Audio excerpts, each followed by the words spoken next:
Boop, boop. Hello? What's up? What? Hi, everybody. Hi. I did notice the D&D fund had been filled out. Thank you very much. Yes, thank you, Cyborg. Very much Super appreciated. duper helpful. And it technically is my affiliate anniversary tomorrow, but also you get it today. So bonus. bonus happy affiliate anniversary. What else is tomorrow? Oh, it's my birthday. You don't need to worry about that. We don't need to worry about it. Are you going to do a birthday stream? I think so, but it might be just later than scheduled time. There you go. You got that to look forward to, guys. Hi, everybody. Hi, everyone in chat. Hi, Grace. Hi, Cyborg. Hi, John. Hi, Adam. Did I miss anybody? Grace and Hello. Roxy said Roxy, at some point. Hello. Hi. We'll play some fucking D&D, shall we? Dur and dur. Dur and dur. We need to get some bopping. I'm out of it. I'm out of practice. A little bit of day-to-day music on in the background. There we go. As we go back to playing HBA, wonderful. The least professional D&D stream on Twitch. Hi, Jess. Let's play some fucking D&D. So, there's a weird.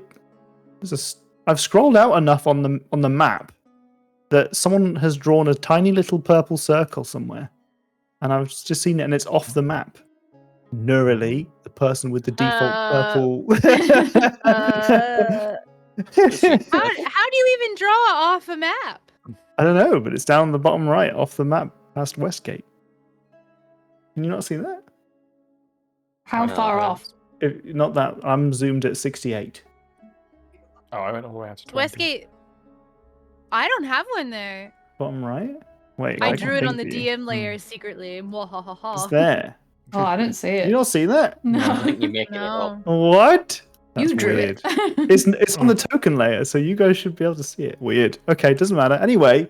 Roll 20. I think we can't see anything off of the map area. Oh, you know what? I think that might be a thing. I'm pretty sure that's like a new jump gate thing for Roll20, so you can hide tokens off the side. Which is even more impressive that you managed to get it off over there. Oh, it's changed colour. Oh, now someone's drawing off that, and it's a fail. Can you see it as you write it? No, you can't see it. Invisible. Yep. And as you did it, it changed the background. Yeah, I don't know. I wasn't expecting it to do that. It's like khaki colour on the background now. Yeah. Wait, if I get rid of it, does it change it back? No, we're just stuck with this. Welcome, everyone. All right. I don't see a change, but I also wasn't looking when it happened, so maybe I just don't know what I'm looking the background was white, and now it's like cowpat color. Khaki. And it's lost the grid. It used to have a grid. Well, anyway. The background's still white for me. Oh. Weird. Roll20, everyone. New jump gate. Not sponsored. We'll play D&D eventually. We're just talking. We're warming up. We're hanging with our friends. Yeah, that's We're what we hanging do. So last session, we had all sorts of wonderful fun.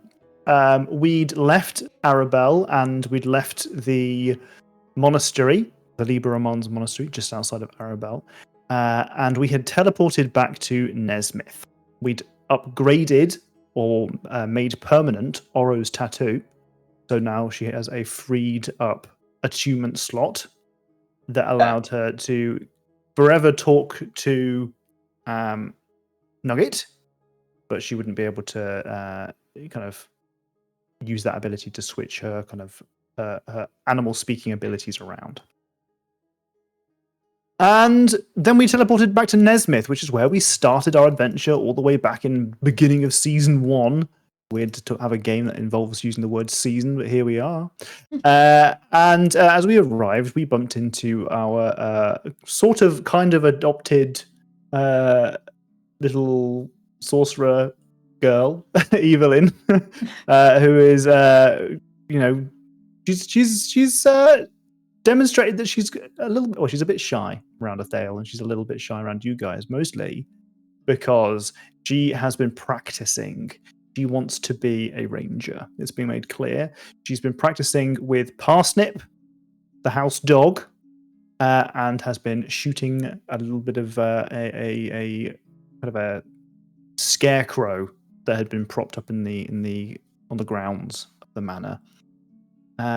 With this knowledge, you guys went off into the village proper and discovered that it was AdventureCon, a conference convention that is really a careers fair of sorts for the adventuring kind of lifestyle. And it was been sponsored by the Adventuring Guild of Nesmith, the Adventuring Prep Store, by Villette and Villethia Revord, who were responsible for hiring you guys because they had a Q&A panel that they were going to ask you guys to take part in. A number of people didn't show up, and they asked you guys for a whopping 500 gold each, take part on their panel, answer some questions, keep the vibes good, is what you were generally asked to do. You attended the Q&A panel alongside someone called Pontin, who looked like a kind of a veteran adventurer, who expressed to you as you started the panel that he was in maybe not the best shape because he had recently lost his party's wizard, and that became clear through all the questions that were answered throughout the panel. He was very kind of cynical, jaded about the adventuring career, and sorrowful about the fact that their wizard had been turned to stone by a basilisk and then smashed to pieces. You guys were each paid your fair share, all apart from, I think, was it Haiku, wizard who lost a couple of gold pieces here and there for being a bit. I can't remember precisely what it was that you did. Real. A bit real, yeah. There you go. Talking about eating other sentient creatures. Oh yes, you were talking about I did eating get a bit GIF. rambly about GIF. Yeah, I remember that. On reflection, that's fine. And Pontin also lost out some gold pieces, but that was not the only thing that you missed out on. As you realised after the Q&A panel that you've lost a magic item of yours, Haiku. You've lost the immovable rod. Trauma is return. Which trauma is return? Oh yeah, again, it's really not been that long ago since I lost it. The first time. Well, it was a long time ago. But as we this was made apparent, apparently that my party didn't realize what happened, and I love this, is that during the Q&A panel, you were asked a very pointed question: what is the most useful magical item you've used in your adventures? And the answers were the whip, which is a very difficult thing to take from Athale because it's kind of almost sort of part of him. The magic flower that Neroli had, which he no longer has. An immovable rod, and the flame tongue, which was at this point still quite warm from having been lit in a cool whoosh moment. So the immovable rod got nabbed. We ended our session with you guys having realised that it had been stolen. So that... Has Haiku told us yet? Well, we'll get into that. We kind of left it on a bit of a sort of a cliffhangery doodad. I didn't have time to process my emotions. That's okay. You've had a couple of weeks now to process your emotions. Yeah, they festered. And we'll do our prompts before we start our game. And our prompts this week are a bit pointed. What would be an item that you'd be very sad to have stolen or to lose? I think was the prompt this week. You've I wonder what it could be. Yeah, sure. Yeah. The immovable rod. Done. Oh. Do you want to expand on that a little bit? No, I think I explained it in last session, so if you want to hear that explanation, you go back through the VOD. It's just like, it's a fun item. Like it doesn't seem like it should be useful, but it actually really is. You can do it in quite creative ways, I think. Yeah. You know, it's a jack of all trades item. Certainly can be. No? Certainly can be. And you've had it since the beginning. I think you randomly rolled for it at the beginning as well, wasn't it? It wasn't even like a purposely given one. No, it was very purposefully given. Oh, was it? Oh, yeah, I'm just remembering that. It was very purposefully given. And now you're trying to take it away from me every opportunity. Twice. Two Not times. even 2 opportunities. Exactly. That's more than he's lot. I'm the DM. I also got rid of Nerly's flower. Yeah. Huh? That's true. Yeah. It's got nothing to say with that. These two. And the flower was Character. I nerfed flower was- a nerfed Nugget, and I killed Randall. Oh, that's all in the past. Just wait till Athel does something OP, then he's gone too. Right, yeah. Writing them off one after another. And the flower was like English because I knew that if I had to use it, it would disappear, and it was a really good item. So it was like, do I give that up this time to save myself from whatever the effects of this might be? So it was like a ticking time bomb of anxiety, you know? Well, I'm grateful to have taken that anxiety away from you. I'm so grateful that I was given that opportunity. Or that I gave myself the opportunity. Anyone else? I think. Oh, go ahead. Okay, I think for me. Okay, I'm gonna go. I think for me, the dress, because I feel like, especially now, Nerly's convinced her mother gave it to her, and like it's cool and useful, but also it's just like this is the only thing I have from my mother. So yeah, understandably. I also love that sometimes you see on like the D&D subreddits and stuff, people always talk about like problem players that they have where they'll steamroll over other people and take the spotlight and be really like bitchy and complainy when they don't get the light on them all the time, that kind of stuff. Whereas we have a bunch of players who are like, oh no, sorry, you go. Well, Dox, you're up next. I think Atheos is really boring and practical, which is his spell book. Like He's a practical guy. It now accounts for like a huge amount of kind of time investment and like searching and finding and scribing in like powerful spells. And you've spent a fair amount of time with a wizard who is pretty impotent now because he's missing his items, one of which is his spell book. And that's not a position you want to be in. Yep. An understandable answer. Makes sense. Oro, any thoughts? I think Oro has a deck of tarot cards from her mom that she was given, and I think she would be fucking pissed if those went missing and those were taken. So they have a lot of sentimental value to her. I like that answer. I like that at the beginning of this, when we were talking about what prompt to do today, you guys were all like, oh, that's a bait question. That's giving the DM ammo, as if I hadn't already given myself that ammo the session before.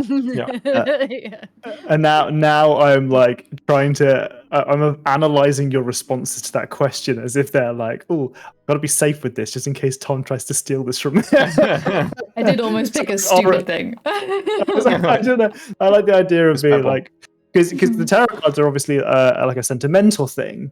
More so than like flame tongue. I don't want my fucking bat gone, and I don't want my sword gone. Like it's like a very like so Nugget. Oh no, Nugget does. A thing, so Nugget doesn't count. You're right. In that question, we said thing. Which ability score are you most attached to?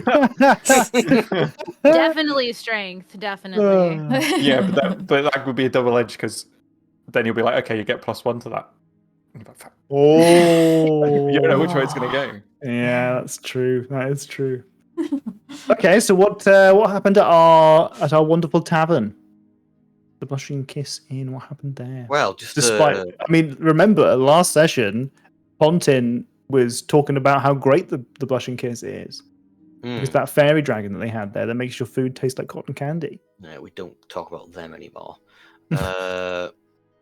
What's the name of the place where the blushing kiss in is situated? Deadlock. Deadlock.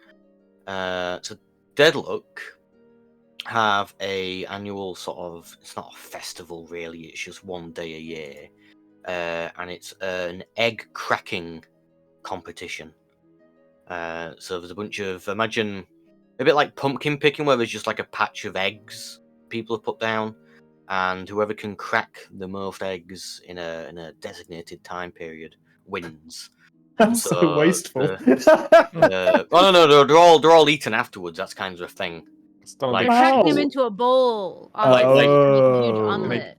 Oh no, Yeah. no, they're in the ground. The top's cracked off, and then the remaining contents are poured into a very large pan, which we as the inn are providing, and then they're made into some horrible omelette sort of Horrible. amalgamation. Grass omelette. Yeah, Grass and mud omelette. yeah. Piece of What gravel. if- We're doing all the That's lucky. refreshments alongside it as well. What if the play area was staged to have the ground covered, and maybe the point was to crack eggs over the seasonings you want to cook them in? Mhm. No. No, Crack we're eggs going in the with herb whatever garden. Jack said. As No one- unappetizing as that sounds. You guys, you know Oh, what? They've done it for hundreds of years. Hundreds of years. You guys make one gold piece. That's From more than I was expecting. More than last time I made up an impromptu. as some parents allow their kids to tag along because they're bored. And you know what? The prices of eggs are so expensive nowadays that it's just so much upfront costs that you gotta just eat it. Forgot about that aspect. Sorry, everyone. Dear me, dear me. We play this to escape reality, Jack. I mean, from my perspective, nothing's changed. This is actually why the price of eggs is so high year round, because Deadlock buys crack up them. all the eggs in like a 20-mile radius to just break them on the ground.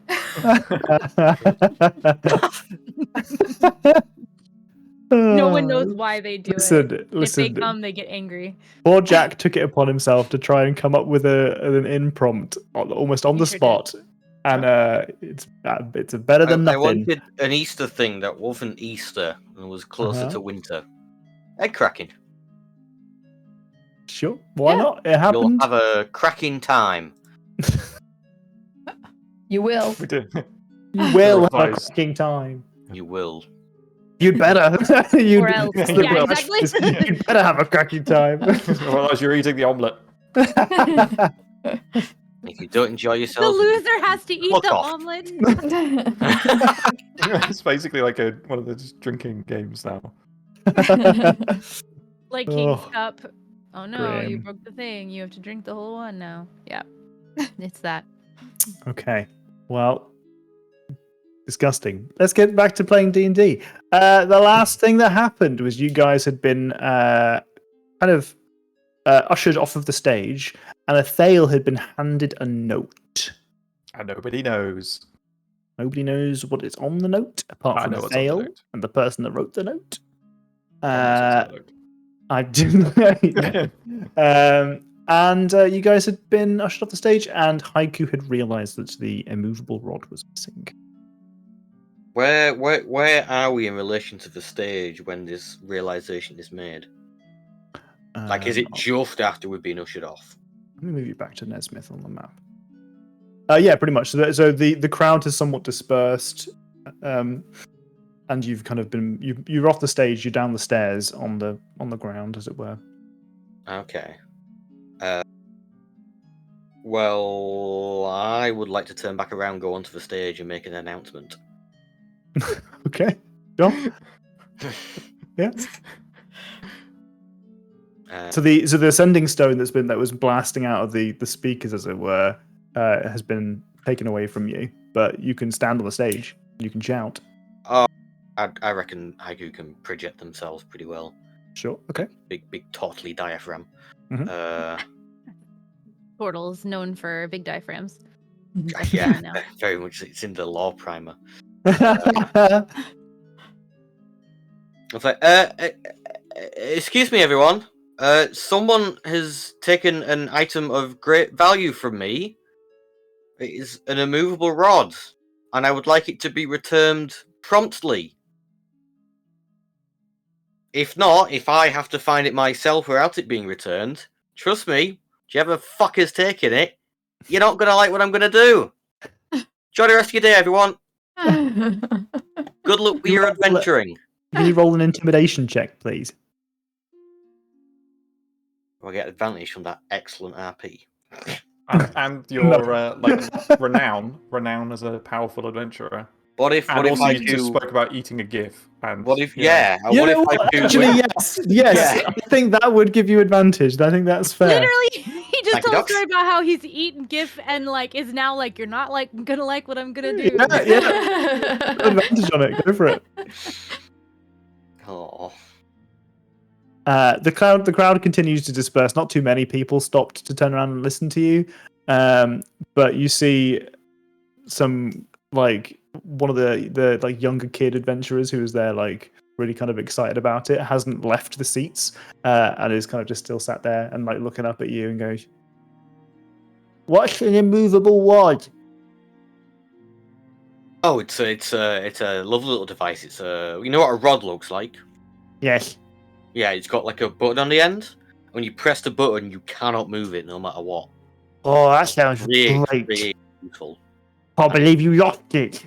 Well, same to be honest. I'm kind of suspicious about the entire thing. Oh no. Yeah, I know. I mean, if you hear anything, let me know. I'll let you know, haiku. Yeah, but best of luck. Okay. He continues sitting there. You waiting for your parents or? I just no. Oh, she said the Q&A's done. I'm gonna go back off stage. Oh, okay.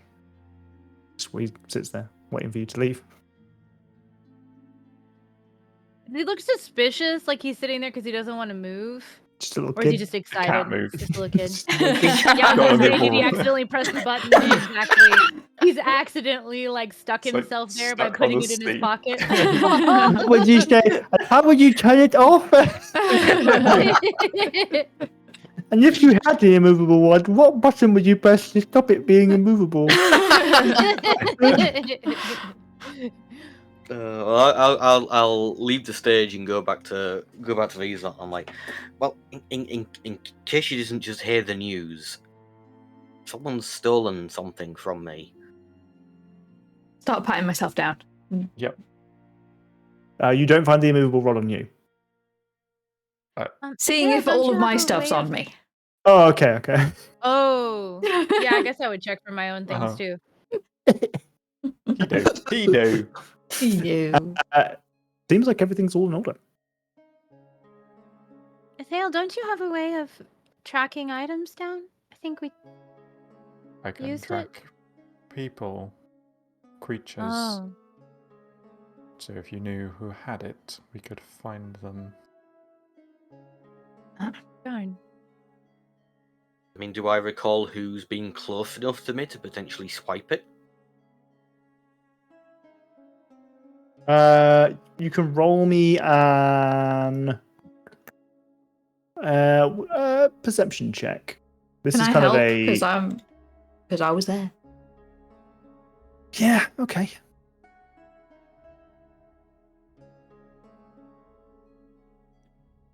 Hey. So you recall there being, I mean, quite a lot of people were. It's quite difficult because there were loads of people watching. You must have had at least 50 people in the crowd watching you, and those people were kind of buzzing around you as you were getting up on stage. You remember being very close to Villette and Vilethia as they were handing you the kind of the sending stones and setting you up. You recall that you had a like a bit of a makeup artist and someone come and give you some water. No one in particular stands out because it could have been anybody. Okay. I mean, I don't feel like it's going to be the organisers, would it? Like, What about that drunk guy? He was drunk, right? From that would be memory. my immediate suspicion. Mm. Do you think that really old guy who said he was a rogue stole it just to prove that he was good? I would. I I mean, mean, if that's the case, I'll go prove to him why you shouldn't do that. Yeah, well, I know I've been doing a lot Vitamin better D lately, haiku but go. this is kind of just nudged me backwards. yeah. Doesn't somebody have detect magic? Asking out of character. Got the NPC names down. Don't worry, guys. I think Oro did at some point. Mm. I have detect thoughts, not detect magic. I've got dispel Hmm. magic. Could Oh, you We've okay. definitely had it at some point in the party. could you Yeah. detect the thought of someone going hee hee hee hee? I've stolen an immovable rod. I think I have to focus on one person, Damn. not just the No, general but when you vibe of the cast room. detect, yeah, if you just cast detect thoughts, remember you'll get surface level thoughts from everybody, but you can probe a little bit deeper if you want to, and that requires them to make a saving throw, and they will know that they have been probed once the spell ends. I could hold you up as well, you know, like you're searching for fun. Like a satellite. Yeah. Yeah. And you Yeah, I'll have to do go that. beep beep beep beep Yeah. beep beep Beep, beep beep. beep beep beep beep beep. Quick, follow that goblin's beep. I'll do that. I'll try and detect thought. Well, do the baseline one. Sure. Okay. So you use your once a day detect thoughts feat to kind of you kind of close your eyes and you access this kind of new ability that you've only recently unlocked, and you find yourself for a moment overwhelmed by the noise of people's thoughts. And the noise is very kind of it's a bit of a nebulous term because it's not talking just about volume, it's talking about the senses that you have all being kind of barraged by imagery and smells and thoughts and feelings that are too hard to even pinpoint who they belong to. You do get a general sense of everyone was pleased with you guys and your Q&A. Everyone feels pretty hyped about it, and they feel like maybe can you get these from around. There's a sense of just like excitement, like new fun things are on the horizon. Does she get your thoughts? Yeah, she would get a surface level brief kind of. Do you want to put your detect thoughts in the chat if you put that? Yeah. Oh my god, I could detect thoughts on that. Who knows what you could? Who knows what you could uncover? Ooh. You initially learn the surface thoughts of a creature. What's most on its mind at the moment?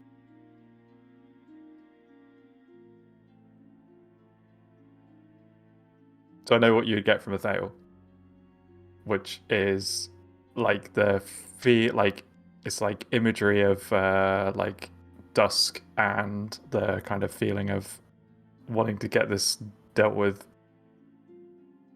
Oh, interesting. Now I want to know what vibes I'm getting from Neroli and also Haiku. I think what would be most on Nerly's mind right now? I think it would be a combination of like worry and the movable rod. And because like if someone could take that from us, like she's kind of like, that's like weird that somebody could do that from us. These are supposed to be like beginner adventures.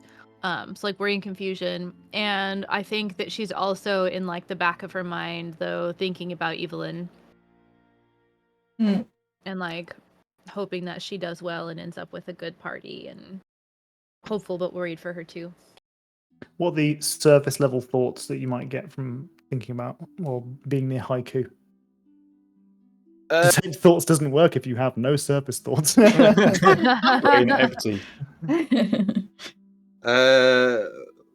Okay. What I'm about to do would be in Haiku's head. Okay. Don't need to kill anyone over the rod. It's just a rod. Find it, we'll get it back. Don't need to kill anyone over it. 3 feet up, definitely, but no, just try and avoid conflict if possible. We need to get the rod back at any cost, but not that one unless it's necessary. Sort of about repeatedly rambling over and over again. Okay.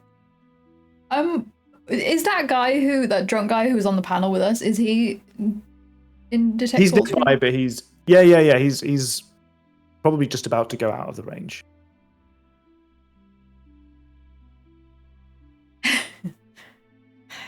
Can I quickly move 5 feet over to where he's going and try and get his thoughts? Yeah. If you want to kind of get a little bit closer, just a little bit closer to make sure that you're in range.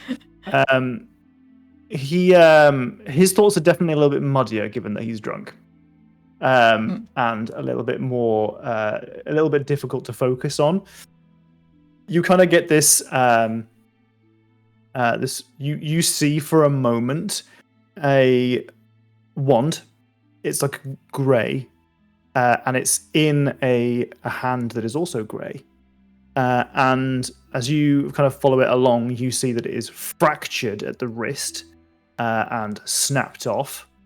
And then that kind of blurs for a minute, and then you see a couple more shots of that same wand, but it's no longer grey, as now like a dark brown, and it has some like gilded swirls around it, and it's attached to a hand that is a kind of a brown skin color that is very much full of life and animated. Interesting. He's thinking about his friend that died. I'm wondering how alarmed Oro would be at Haiku and Nurli's thoughts being relatively similar, and Athale's thoughts being not at all similar. And if I would be like, that's weird.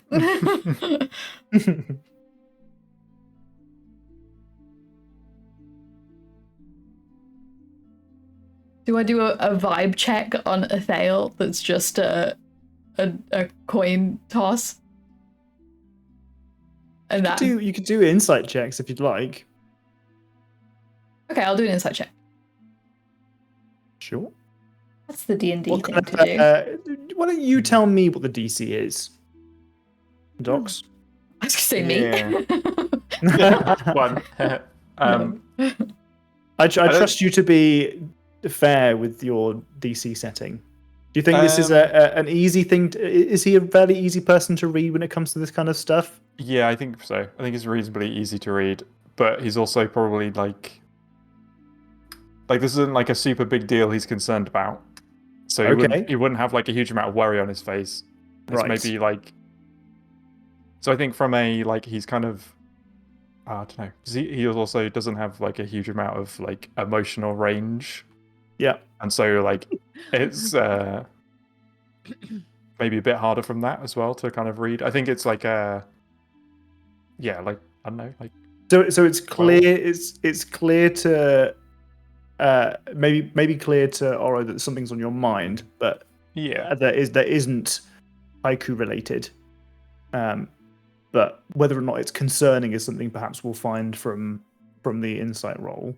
I would say a DC of 15. Okay. If that sounds fair. Adam says you could have Docs roll a deception or a persuasion check, but not tell us which one. Yeah.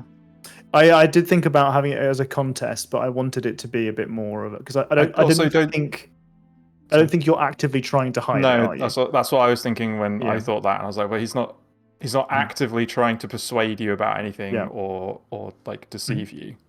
Okay. So I'll just roll insight then. Yep. Oh.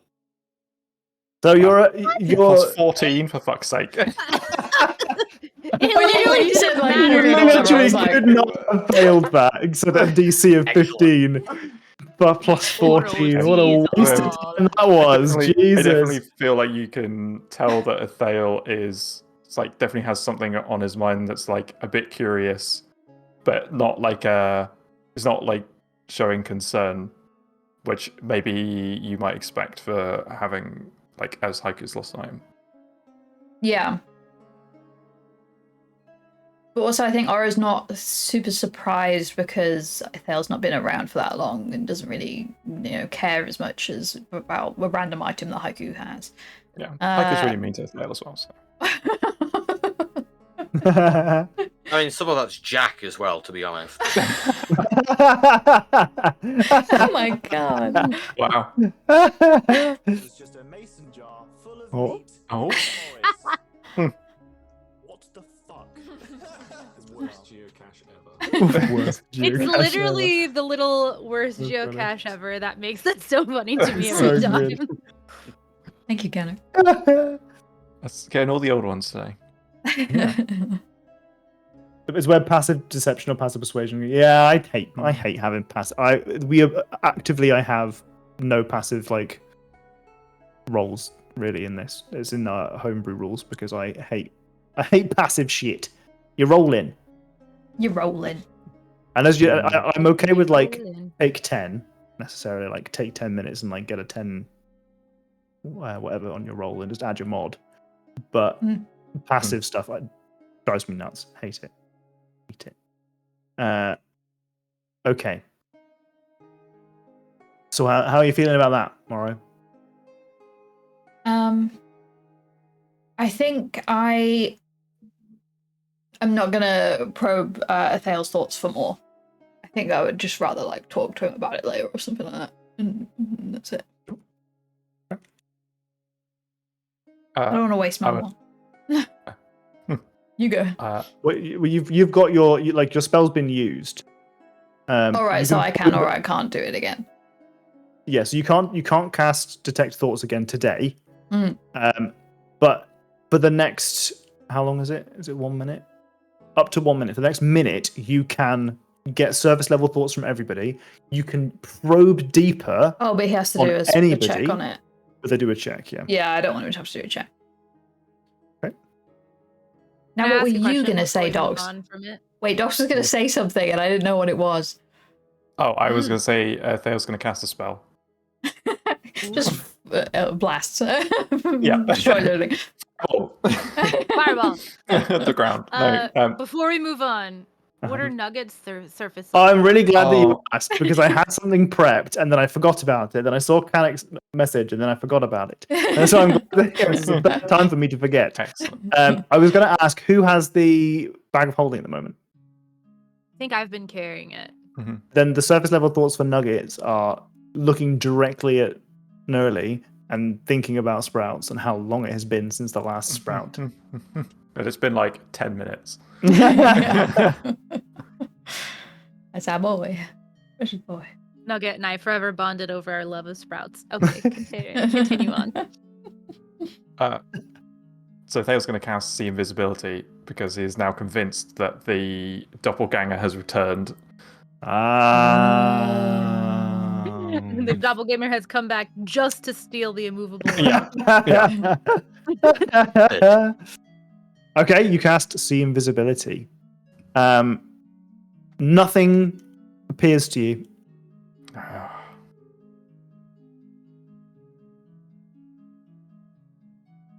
That would have been a really good opportunity for me to randomly think of a invisible thing to have just been here the whole time, but Just an invisible flump, just watching for no reason. but no, nothing. Hmm. Yeah, I got nothing for this. You may have to talk to people. Damn it. Damn it. I'm surprised you didn't offer a reward, Haiku. Because a lot of people around here could know that that's a useful item, but not really be at a level to really need it yet. Whereas, like, 100 gold to them might be all of their equipment or something, you know? You know what? That's a good point. You could say it's cursed too, just saying. But the curse doesn't kick in unless you've had it for a bit. Yeah. So that's why it's fine with us because I can fix the curses. Yeah. Which is So we're gonna need Shall I that go back. back on stage? Yeah, I'll come with you this time. Everyone's like almost in their house. Quick. Let me I go think back they're like on. dispersed around the market, so maybe ask Uh, if we could do the sending stone speaker again or something. Oh yeah, can I go? Can I go? Yeah, I want to go ask for that, then go onto Yep. stage. Yeah. Okay, so you find Villette, who is at the moment talking to one of the vendors. Kind of go Okay, over I politely into wait. the near vicinity, and she's. You can hear her say, "I told you to give us a bit of a discount for this. I know you've come a long way, but we're expecting a 10% off at least." And you can hear them kind of bickering over it. Not my problem. I'll wait. So you wait long enough for her to be very frustrated and walk back in your direction. She comes back towards you and what? Could I borrow the sending stone to project my voice? An item has been stolen from me. Yes, no, at I heard your the first event. time that you got up on the stage and started shouting at threatening people. No, I'm not going to give you another platform in which to do that.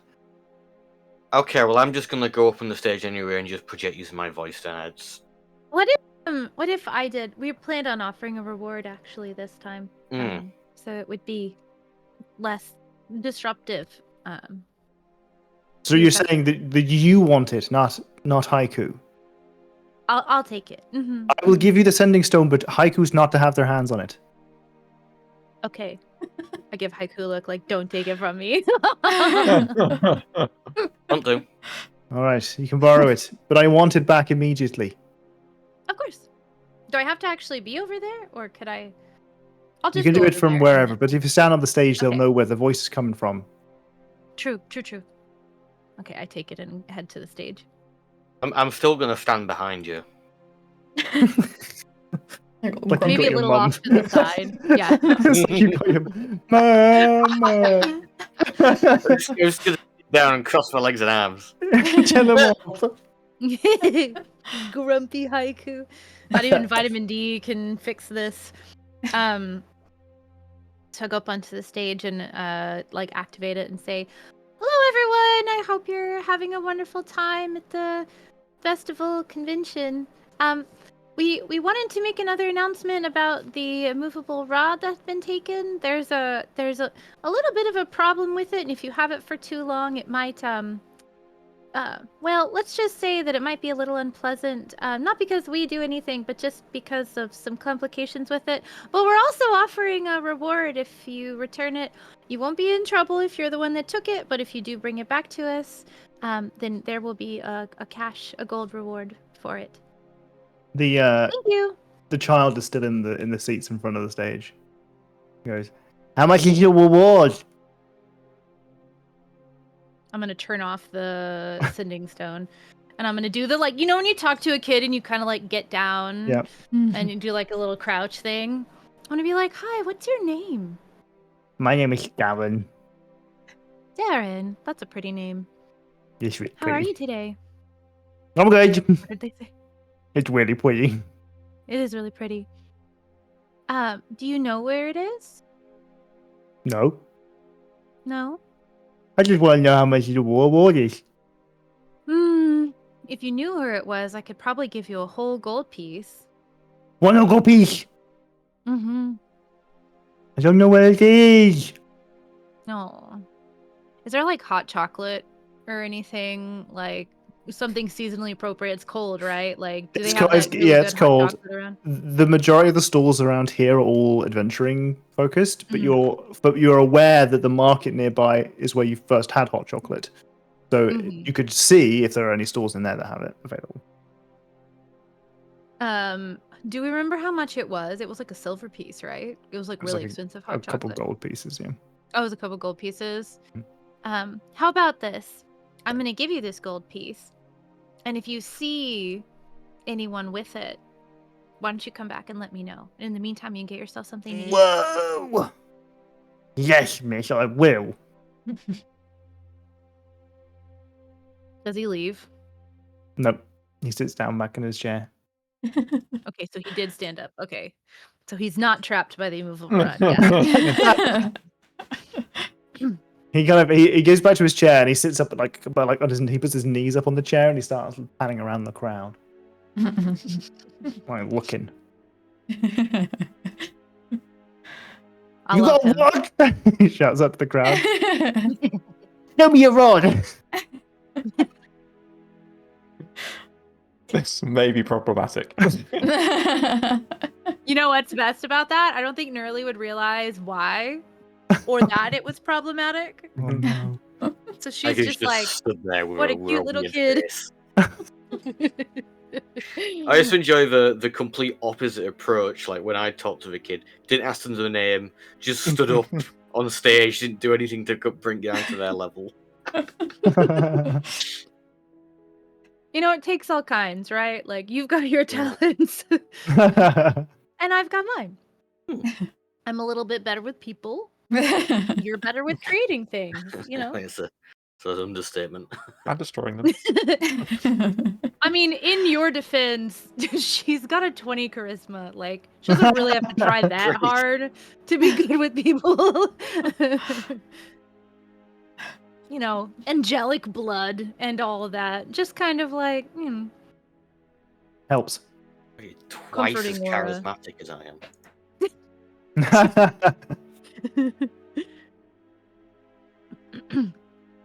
Okay, well, I assume that whoever did it, if they do plan on returning it for gold, would probably be embarrassed to give it to us in front of a bunch of people. So I'm gonna go give the stone back, and hopefully we'll have it by the end of the day. I mean, my mind can't help but go to more sinister places. Like, what if they're just walking out of town right now, leaving with it? Then there's never not much see it we can again. do about it, is there? Maybe. Maybe we'll find a better one. Yeah. An even cooler removal rod. That one had started to get like a slight groove where my hand held it and stuff. What if No, did you make one? You can make knew- things. I can't make one of those. What if you made your gauntlet Yeah. a removable rod? Wouldn't that be sick? Remember the movable rod I had before it got eaten? That was my last attempt to make one. It didn't stop vibrating. Well, it had uses, but not the same uses. Could have sold that for a lot of money. Yep. Now Wait, that's, uses for what? now that's stuck in the colon of a dead demon. Too bad for him that he's dead, I guess, huh? Yeah. Oh yeah. Suppose it depends what room it got stuck in. Jesus. We go back and he's alive, but actually it's like, y'all are cool. It's fine. You can use them for whatever you want. Yeah. You seem so much more chill now, Demon.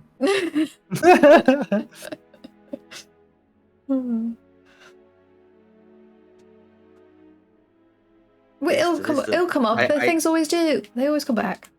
He's really, really struggling to get over the urge to go, roughing people up over it. Haiku's alignment again. I feel myself reverting. So we just wait now? People know who we are, so I don't think we have to linger around the stage. I think we can carry on with our day, and if anyone's going to return it, then they'll find us. I mean, if we want to go on an expedition to go look for it, then that's fine, but I don't think we should just shake random people down. And she's gonna lean in and get quiet and say, mostly because I worry that once Alrius finds out that we're not dead, he's going to try to make us out to be bad. So we don't want to give any ammunition to that. Because at some point... The rod! Yeah. I know. It does not mean we have to do nothing. Hmm. There are things between waiting and roughing people up. Could just ask people. The threat of roughing them up. Exactly. I guess you could ask that way too, yeah. Maybe I just ask around. I won't Yeah. rough anyone up. I'll just, Remember, there's a gold reward for returning exactly, it. exactly. It is also a powerful magical artifact. It is probably Yeah. worth a lot of gold. Need to try and downplay that a little bit. On Which- stage, I- saying how great the immovable Yeah. one is 5 minutes ago. Yeah. Mm-hmm. Hmm.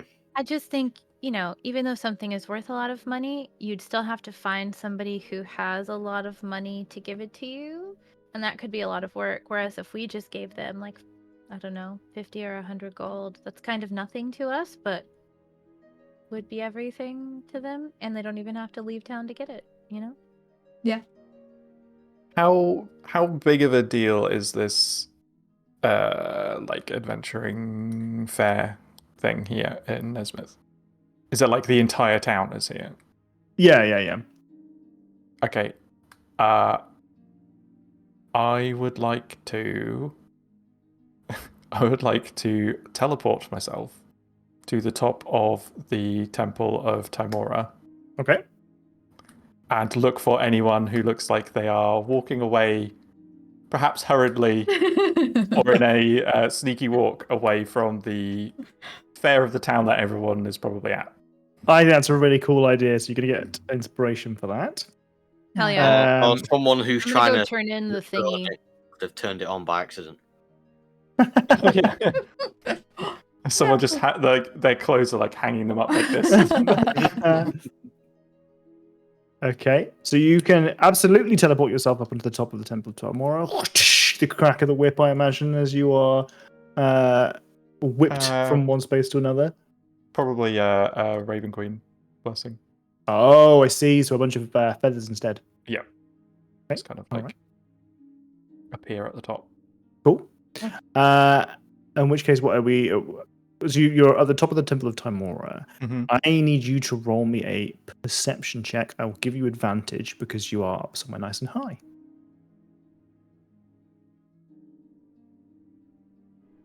You want my D6? I mean, probably. If I can use that. You take it. Oh. Ooh. Oh. Nice. That's fucking tasty, that is. That's fucking tasty. Okay, cool. So you are actively looking for people who are not concentrated in the center. Any movement that you can see in and around the other buildings, or the outskirts of the village. They'll expect them to like be on their own, probably, rather than like a group of, like a family walking off or something. Yeah. Okay, so you see two things that crop to your come to your attention. The first is you see Honu in his kind of herb garden outside of Honu's herbalism, and he picks up some. You can see that he's picking up some herbs, and then he walks back inside. You also see the front door of Kinshire Manor closing.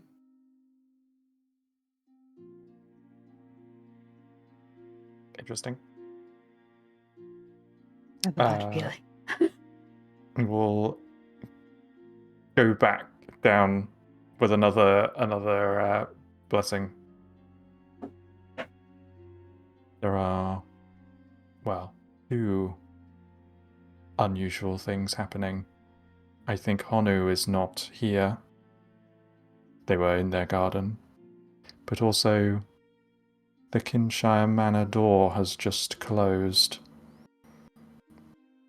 But Does Athale know Hanu? it's a sign that says Honu's herbalism. You made an assumption. There you go. There is, yeah, there is. There is a sign. I assume it is Honu, the turtle, with the herbs. I feel like we got to start running to the manor. I feel Jesus. like I'm just getting back from handing off the sending stone as he comes back. Sure. Okay. Hightail it to the manor. You book it Fuck. back to them on. Damn it. What? I still We don't did have well. Expeditious Retreat. Yet another time that it would have actually been useful. I almost took that last week when I was changing things up. On that Oh, point. it's such a good spell. But I never have it prepared. Well, It's one of those things where it's like you'll never need it until you do, and Mhm. so then And now I've just needed it twice. magnifies your- okay, so we're rushing it back to Kinshire Manor. I might rush it on Nugget Oh, okay. to be even Full rush. faster. Big rush. Okay, so one question. Has anyone been keeping an eye on Evelyn? That's what I was thinking. Maybe it's just Evelyn going back. Well, yeah. I was constantly thinking about Evelyn this whole Okay, time. she was watching you guys doing the Q&A. Yeah, Um, she's been with us. and Mhm. she is with you right now. Shit. I won't run any faster than Evelyn can go then. I think it's haiku pace, is it not? On land, I think Haiku and I have the same speed, don't we? Oh, okay. I think the issue is that almost everyone else was super fast or could fly, and that's why Or Haiku teleport, kept getting or- left behind. Yeah. than one. And now it's super fast and teleport and fly. Because your So- speed is 30, right, Haiku? Yeah, it's 30. Okay, yeah. So is Oro getting on Nugget and booking it? Because you'll be there much faster than these guys. Yeah, I'm gonna say we need to go now. I'll meet you Okay. there. And then So- be like, you guys do whatever you need to do to get there. I'm going to get there as fast as I can.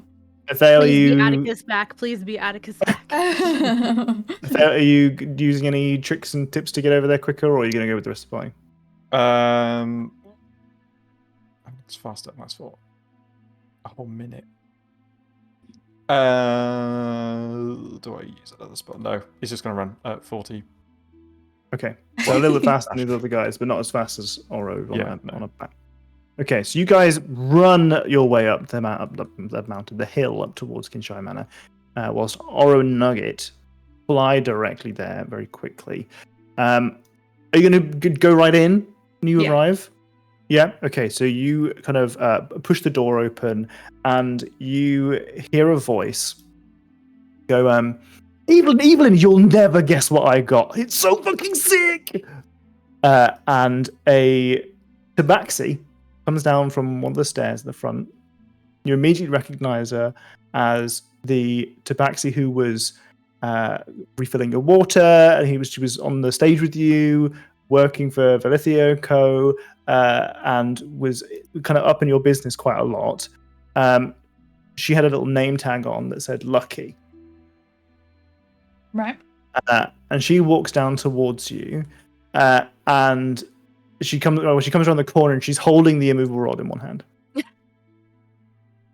And she sees you and goes, "Oh shit!" And she immediately books it. She runs. I'm going to get Nugget on her. Get that. Okay. So what we'll have to do is, let me have a brief look at the old map. Damn. Tabaxi are fast too. Mm-hmm. So she just fucking runs. She legs it, and you kind of you're still on the back of Nugget. Literally just. I guess you opened the door and came in. It's... oh my I god! did not say that. That's me. I'm not disclaimer. out the mansion yet. Oh, I also have to lucky, look at Jack to see if you're actually speaking when one of your voice lines plays. lucky no longer. Oh my god. Thank you, Alec. Yeah, I'm still on the... Okay, so you are chasing down she's got a flight of stairs. And you've fixed all of the holes. Okay.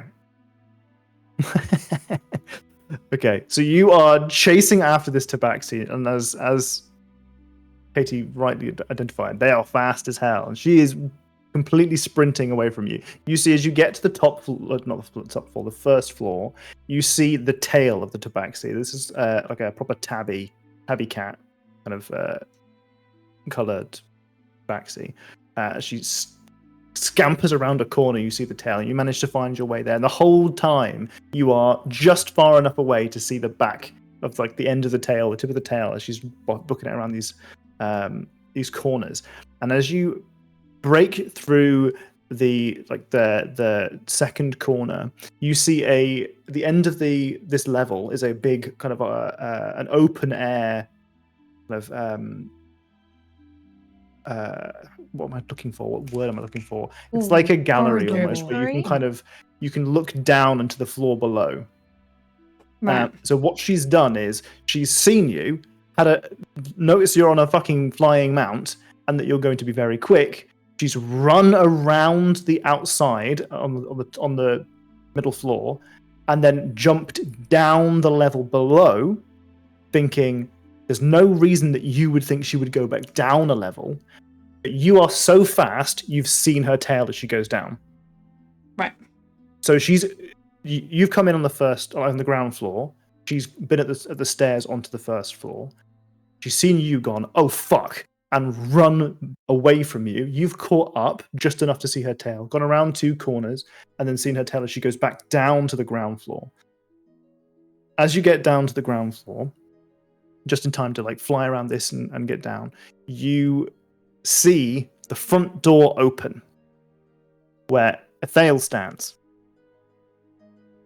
Athale comes in, and you have pincered this tabaxi enough that she stands in one place. I'm sorry. Athale comes in with Haiku and Nurali and Evelyn. Oh no. You're gonna need to give that back to us. I'm sorry.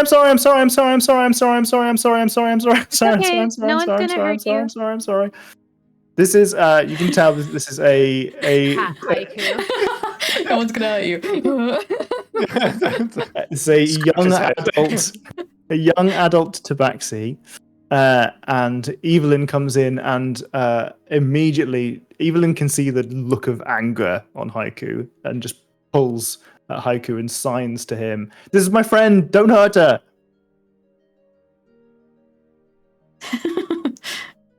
Okay. Well, they're not getting the reward though. Well, that's fair because we offered a reward for turning it in, and this was more of like a chase down. But honestly, I'm kind of impressed. I'm sorry. It seemed so cool, and we're going to be adventurers where we needed cool stuff. I can't afford anything from those shops, so I didn't think, because you guys are such cool adventurers and you're so high level and stuff. Maybe not quite high level, but just a high level on the tier of adventuring. Actually, there's like boards that there's like a leadership. There's like a leaderboard in the adventuring guild, and you guys are highly ranked. You guys are just so advanced in your careers and stuff. I'm sure you had loads of stuff, and you talked about all those cool adventures and quests you've done, and you got loads of cool loot. And I just didn't think you'd miss it. Loads of stuff. This Look at my is a shell. broken You can see it. You can see the shell. Don't take what I've got left. I just thought it would be so good. I'm sorry. You don't even know how to turn it on. Presses a button. No. I've got to do other stuff, haven't I, to activate it. I'm sure this has cropped up before. There might be a command word. Yeah. She pressed the button. I didn't say necessarily it worked. She's trying it. Just checking. Hand it over. Give it back. Now. There's no erring about it. You hand it over now. Okay. She looks at Evelyn. She looks really sad and like gutted, as if she'd felt like she'd made it. Like having this magical item had set them for life, and they were going to have such an amazing, easy time going off and being adventurers. And now all this hard work for nothing. And she puts it on the ground and rolls it towards you. Haiku, who would have actually followed them to the ends of the earth. There's that meme about a snail which follows you for the rest of your life, and when it touches you, you die. I am that Completely snail. derail Tom's campaign by deciding we're hunting down this tabaxi Yeah. until we find her. It just makes it really easy to railroad us into the rest of the story. It's true. Oh no! Oh, you've got tabaxis in the Feywild. Off you go. Oh no. That would be. I would want to see what Haiku's decision-making process was as the tabaxi stepped into a portal to the Feywild, and Haiku's just like disassociate. Never go back. Never go back. That would be haiku. They would be stuck forever in that decision forever. I'm gonna pick up the usual rod, just give it a couple of tests to make sure it still works and everything. Yep, works. They've not switched it Take out some for of a that. fake. Clean some of that, those marks, those handprints off of it. Mm-hmm. Paw prints. Paw prints. Yeah. Give it a cheeky wipe. Pops it back on the shell. Can I go? Well, I'm not good at this stuff, so I'll leave you in the hands of these lot. Evelyn walks over to her and kind of puts her arm around her, and she's like, she signs, "You're okay. You're okay. They're not gonna hurt you." We just brought Evelyn loads of shit actually to help her with adventuring, so that'll help you both along, I'm sure. What was it? It was a +1. Was it a short sword and some leather armor? Was that what it was? Where did I write it down? I think it was in our Discord. Because we have that now. I made a I'm list. so professional. She's got one dagger from me. Remember that.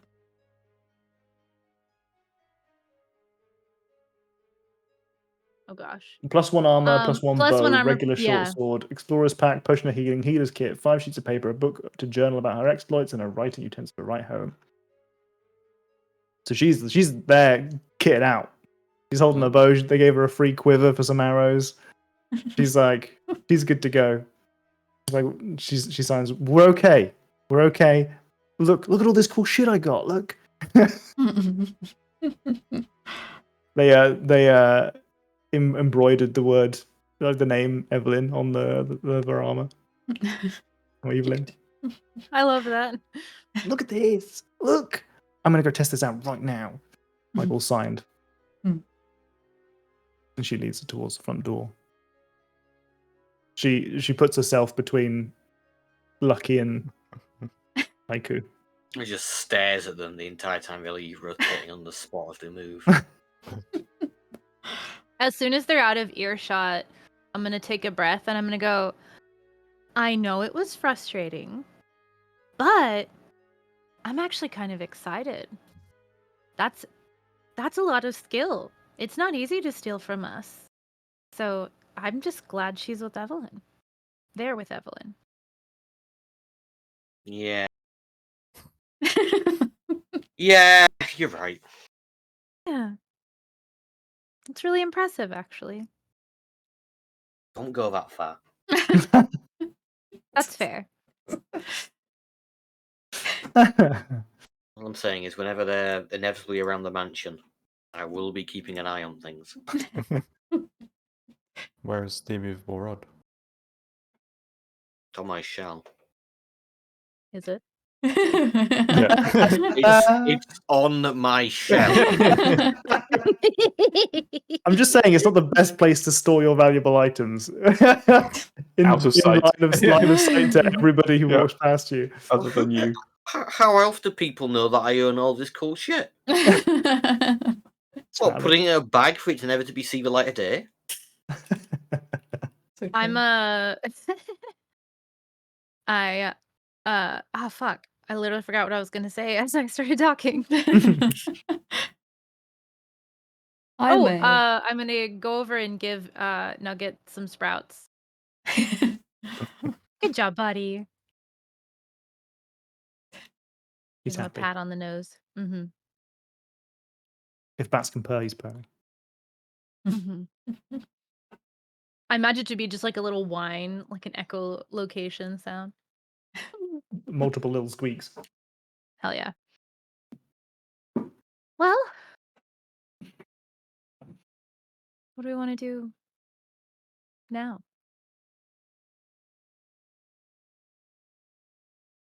I've forgotten. Well, we should rest up before our journey, probably. Yeah. I assume it's afternoon, evening, whatever. Yep. You guys got here in the morning. You spent all day poking around shops and doing talks and whatnot. It's late afternoon now. What day of the week is it, Tom? In our world days. Oh God. It's you mean not 10 days? Like Yeah. D&D is actually gonna have 10 days. I don't know, man. I don't fucking keep track of days. Do you? Do you want to know if it's board games night? Is that the Yeah, question I you're want to know asking? if it's board games night. If Oh. by chance the day we've come back is board games night. In that case, what we'll do is we will flip a coin. Is there not a Okay. special Roll board a games? D2. On a 2, it's board games night. Hey, it's board games night. It's board games night. Yay. For me, 'cause Yay. don't forget these lot are never invited. Correct. Yes. No, they are never invited. Listen, I think it's perfectly fine to have a specific group that you want to do things with. It doesn't always have to be open to everybody. We You spent know a what lot of this time is? together. We do. About boundaries. Perhaps we should all have our own thing to do this evening. We spend so much time together. Maybe it's time that we are apart for one evening. That raises Aura's alarm bells. Thinking I might go to the temple, so Okay. okay. I'll just hover around, see what's going on. Or it's going to be tailing Thael the entire time. Silently hovering behind him. It's like a drone in the night. Some nugget. Wow, a lot of mosquitoes out tonight. Giant flapping of wings.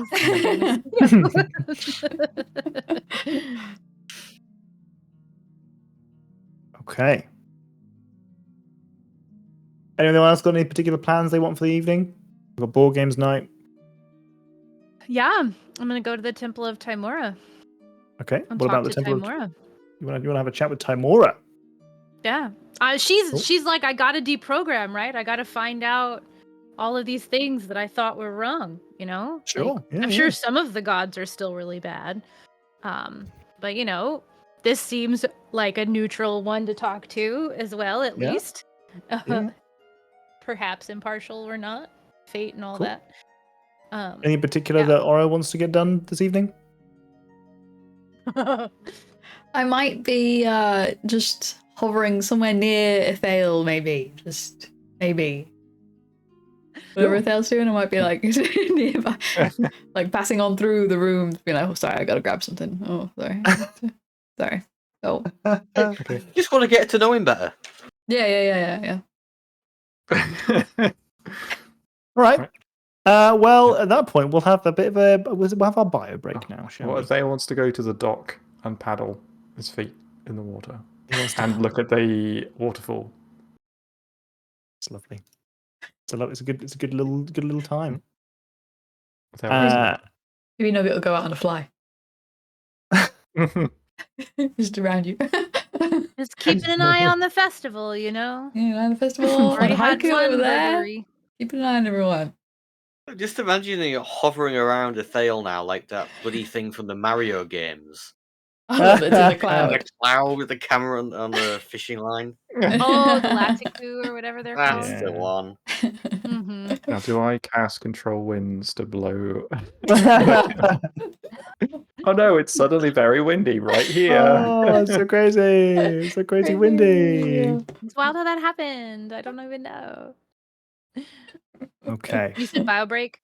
Bio break. We'll have a little bio break now. Where's my do good penis card? Switching it up. Do good penis card.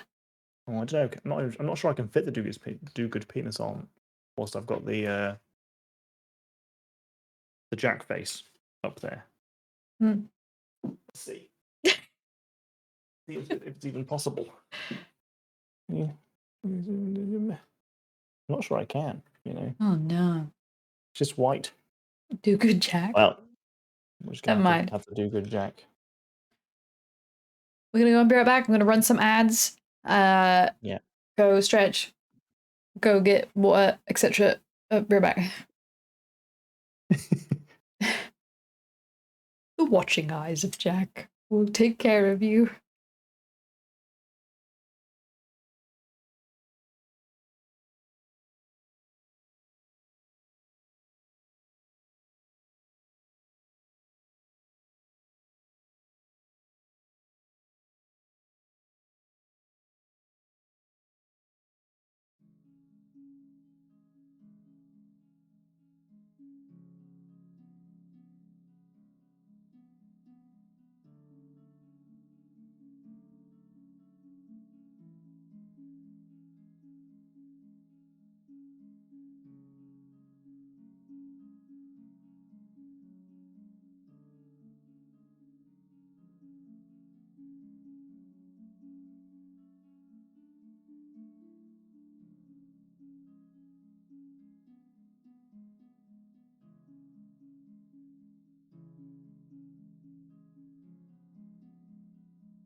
So it did end up being me. See.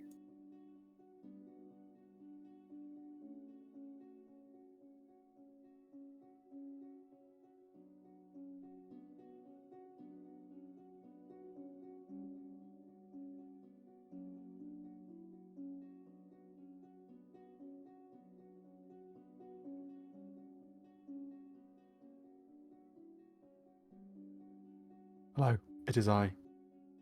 Oh, hello.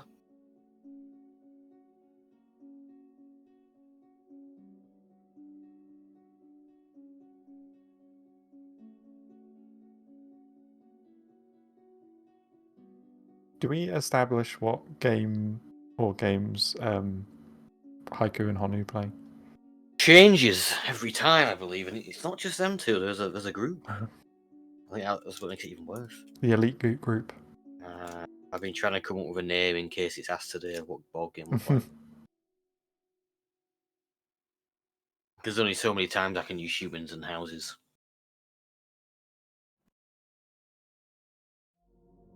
Hiya. Hello. Hey, yo. Yo. Oops. I've got a caramel cream egg, which means I can't Whoa. take the Oh. Jack face away because I don't want it to be No. too sexy on stream. Exactly. Get Jenny banned. Hey, if you didn't want it to be too sexy in the stream, why have you got an angled half photo of me on there?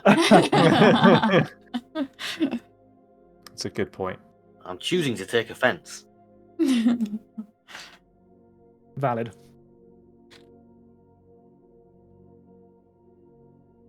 There you go. Oh, thank you. It almost looks like you've got just like an oversized head.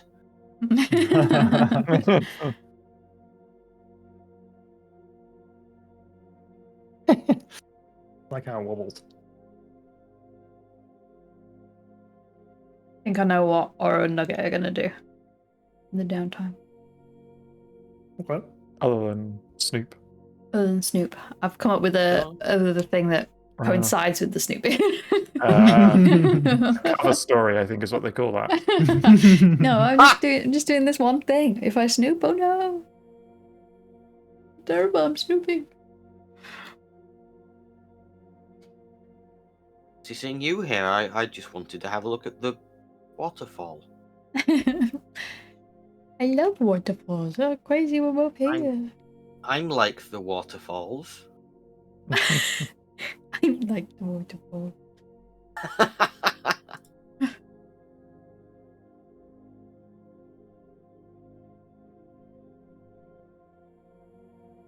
Okay. Oh. Say goodbye to Jack's face. Hi, my face. Hi, Jack's face.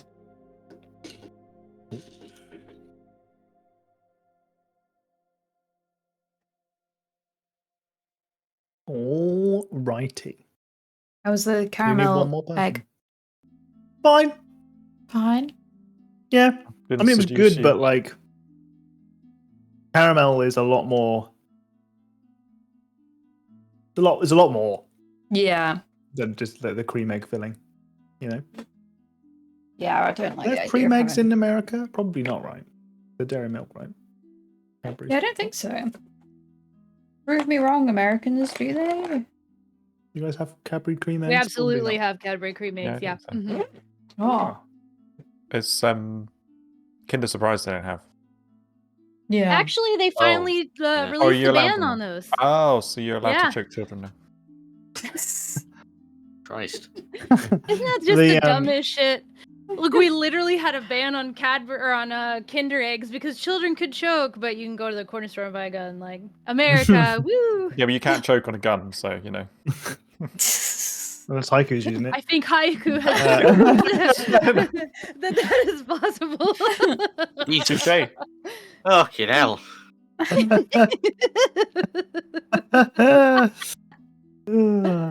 Ah.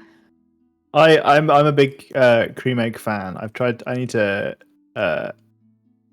I'm more responsible now with them than I used to be because the problem was What did you do with them? I just ate more of them than I should have. Commit crimes. Just lose them all the time. Replace The normal pro- eggs with them. The problem was that my back when we were kids, there was like a not a Kinder Egg, a cream egg, like a promotion or something, where if you peeled off the wrapper perfectly with no rips and tears, like if you like collected a certain number of them, you could send them back and like get a prize or something. Wow. And my mum tried that. I think she ended up getting bored of it and stopping. But the Cadbury's cream eggs were like, we had quite a few of them in the house, and they were like a treat. They were like the pinnacle of treats, and that's dangerous. Having a pinnacle of treatdom in the house is very dangerous because I developed, a real love of them because they were so luxurious, such a cool Mhm. treat. And then I became an adult and I had my own money, and I was like, well, hell yeah, I'm going to buy fucking 12 cream eggs. They're too sweet for me these days. So good. I don't eat them anywhere near as much as I used to. Well, makes me sound like I was some kind of addict. I just, around Easter time, I would buy a couple it's of just bags. a massive packs. pile of like cream just stuff. Have you ever done the like put one in a hot chocolate to make a cream egg hot chocolate? No, but I don't like hot drinks. I'm not the best person for that. Have you I tried putting it saw- in a cold chocolate to make a cream egg in a cold? I feel like it wouldn't have the same effect. We were watching something the other day, like a documentary about Cadbury's or something and dairy milk. There was something to do with like, was it Domino's or someone tried to do like cream egg in like a cookie dough or something, Yeah. Oh yeah. Yeah, they did. and it like, got like banned or something because it Did was it get too banned? much. Oh, I think did there's it? maybe some Someone tried to make. I was only half watching the program, to be fair. Haiku upon retrieving the rod. That's one for the Dark Souls enjoyers right there. Yeah. The Dark Souls enjoyers. But are you a Dark Souls? Would you call yourself a Dark Souls enjoyer? Never said it was for me. Well, So it's just for me, really. It's just for me. I played Dark Souls. Some of it. The first one. 10 minutes. Dark Souls is a hotly debated topic in my chat usually because half everyone thinks that I would be stupidly good at it. Just because like there's constant frustration about like things I can do in video games, like loving frustration, like this is annoying how good you are at this kind of thing. And I'm like, well, I've been playing video games longer than you've been alive, so you know, give yourself some time. But they're all so grimdark that I'm like boring. Make me a Dark Souls game in like the Feywild with fairies and shit and make it pretty. I'd probably play the shit out of that. But everything's just like old cathedrals and bones. And I'm like, okay, well, I'm not really. It's really sick, though. There's Elden Ring. That's a bit closer to that. It's a little bit closer. Lies of P is the closest I think anyone's gotten. They even have a song called Quixotic. And it's really pretty. Ooh. Almost got me to play it. Still a bit too grimdark for me, though. Well, yeah, it's still grimdark. Mm-hmm. I think because I've played a lot of Souls-like games. I'm sure I would have. Yeah, it doesn't exist. There's the crab one. Yeah, I'm not playing the Crab Rave game. There's a crab-like Souls-like game where Crabs was are the spiders of the sea. I was gonna say Yeah, Kate doesn't like yeah. crabs. I'd forgotten that Kate doesn't like crabs. Oh, you forgot when I shrieked live on stream one time when somebody posted the picture because my brain was like spider, and then I had to realize that that's not what I was looking at. Remember Listen, that? I have a sieve for a brain. No, I don't remember that at all. No, you know what? I'm glad though because I think about that from time to time. Like, God, how embarrassing! But I you don't don't remember remember it. it, so obviously Nope, it wasn't that embarrassing. Not at all. I No, don't remember that either. no. It might even be one of those things where you make a noise and it cuts out your mic. Yeah, maybe. I don't think that did happen because I remember. So it was in the last campaign, and it was when Susan bought the Crab Club from the secondhand store, Right. and me, That's Tortu so funny. posted. Oh my god. That Sorry, was that's- really funny. And then Tortu posted a link and was like, "It's like this." And I click on it without thinking, and all it was like that crab that's holding a knife that people meme. But it started to load, and all I got was the silhouette processed before, and I screamed. And I know people heard it because there was chat. Oh, And I was like, bless sorry, your y'all. heart. Crabs are the spiders of the sea. And my brain was like, Teacher Will Robinson. Oh, wait, we're fine. It's cool. Oh dear. Anyway, now that I've reminded everyone of the thing There that I is. was There are things I try Sorry. not to involve in our games, and it's crabs and spiders. Right. Okay. Back to it. Mhm. Okay, so we got some stuff going on this evening.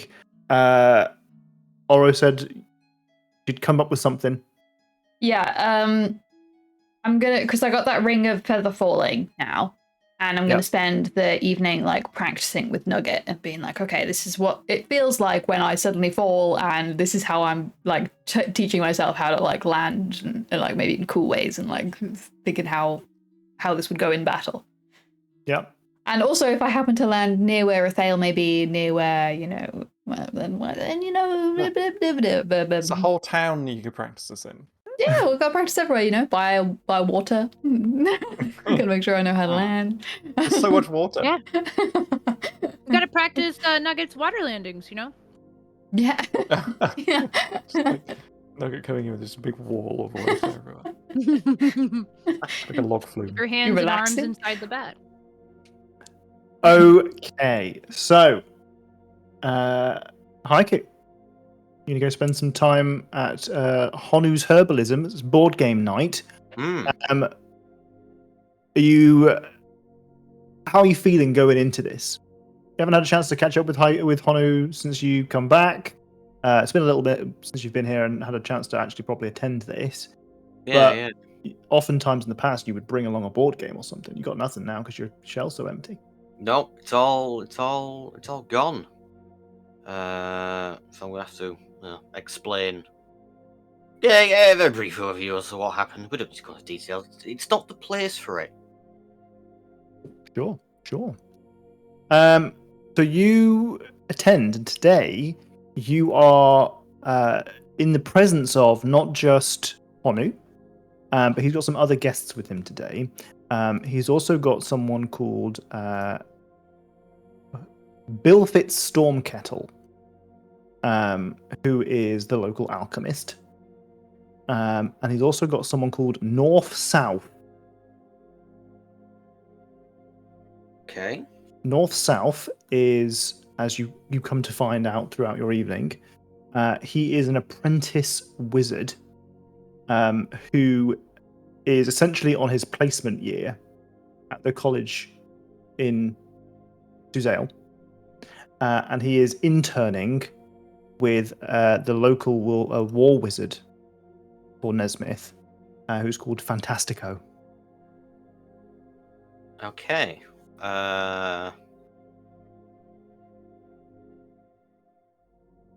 we looking like we're like looking for a war wizard, aren't we? Eleron was a war Oh, he wizard. was a war wizard. Okay. We're going to his tower that has I mean, someone- I There's might another wizard in it. I might vaguely bring that up in passing conversation as smoothly as haiku can. What is it you want to bring up in particular? You know, does this guy know any information about said wizard that we're going to go visit? Okay. So what I'd like you to do is to roll an investigation check. It's going to be your ability to low-key, drop questions in without drawing yourself too much attention, get some information out of the evening. About as smoothly as a brick through a window. So, about this wizard's elbow slips and knocks the board game on the table. Okay, technically you can't crit fail or crit hit No, you on can't. ability checks, skill checks. It's true. So you occasionally throughout the evening try and get a little bit of information out of North South out regarding kind of the Royal College of Wizards in Suzail, and a little bit about kind of the relationship that he has with the War Wizard and Nesmith, that kind of thing. And what you find is very little, honestly. He seems quite focused on winning today. You get from the conversations that he's been only been invited a couple of times, because the time that he's spent between here and Suzail rarely overlaps in a way that allows him to come to board game nights. And he's been, the few times he's been here, he's lost, and he's trying to kind of make himself look good. Honu is a pretty good person to be in with in Nesmith. Because he tends to give you like freebies and stuff like that. So he's trying to he's focusing more on that than you really, and doesn't really seem to give you that much kind of thought. What you do glean from the conversation is that the War Wizard of Nesmith, Fantastico, is currently not here, which means that North South has kind of sort of become the War Wizard in residence for now. But that he's not planning on sticking around for too long before he goes back to Suzail. You learn a little bit about the college, but only in passing. So you learn a little bit about how any mage that uses arcane magic when they go through Suzail needs to register as they are in the city. They need to present themselves to an official and say, listen, I'm in the town, because they have they're very kind of strict about the people who are in and around the city.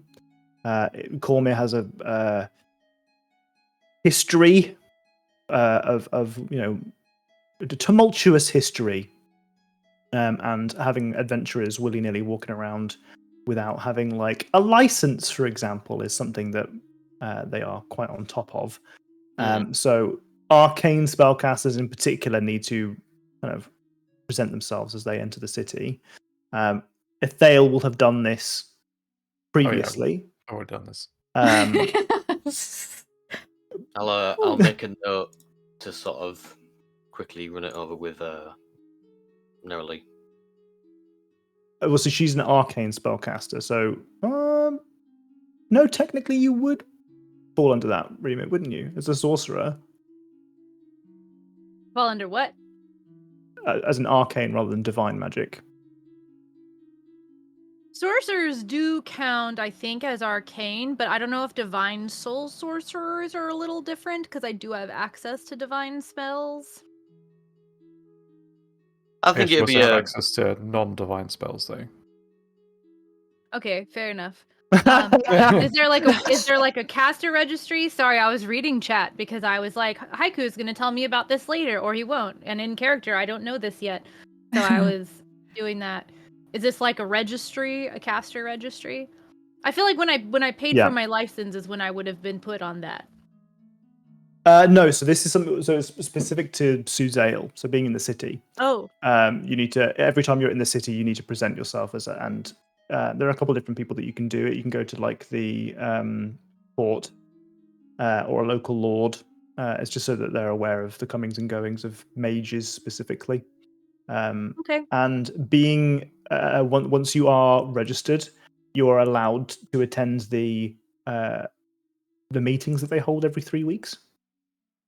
So the council of mages in Suzale, which is separate from the war wizards, they hold meetings about like the rulings around magic and that kind of thing.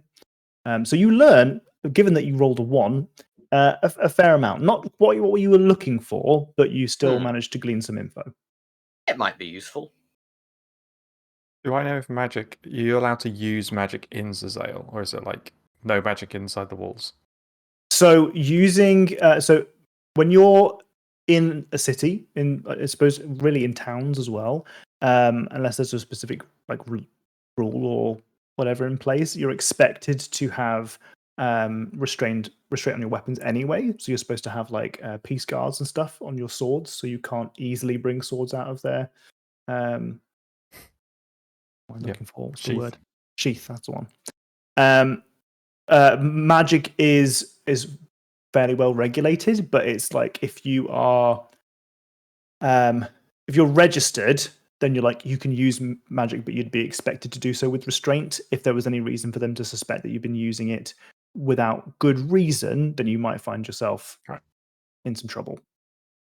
You always need a good reason to damage someone. It's true.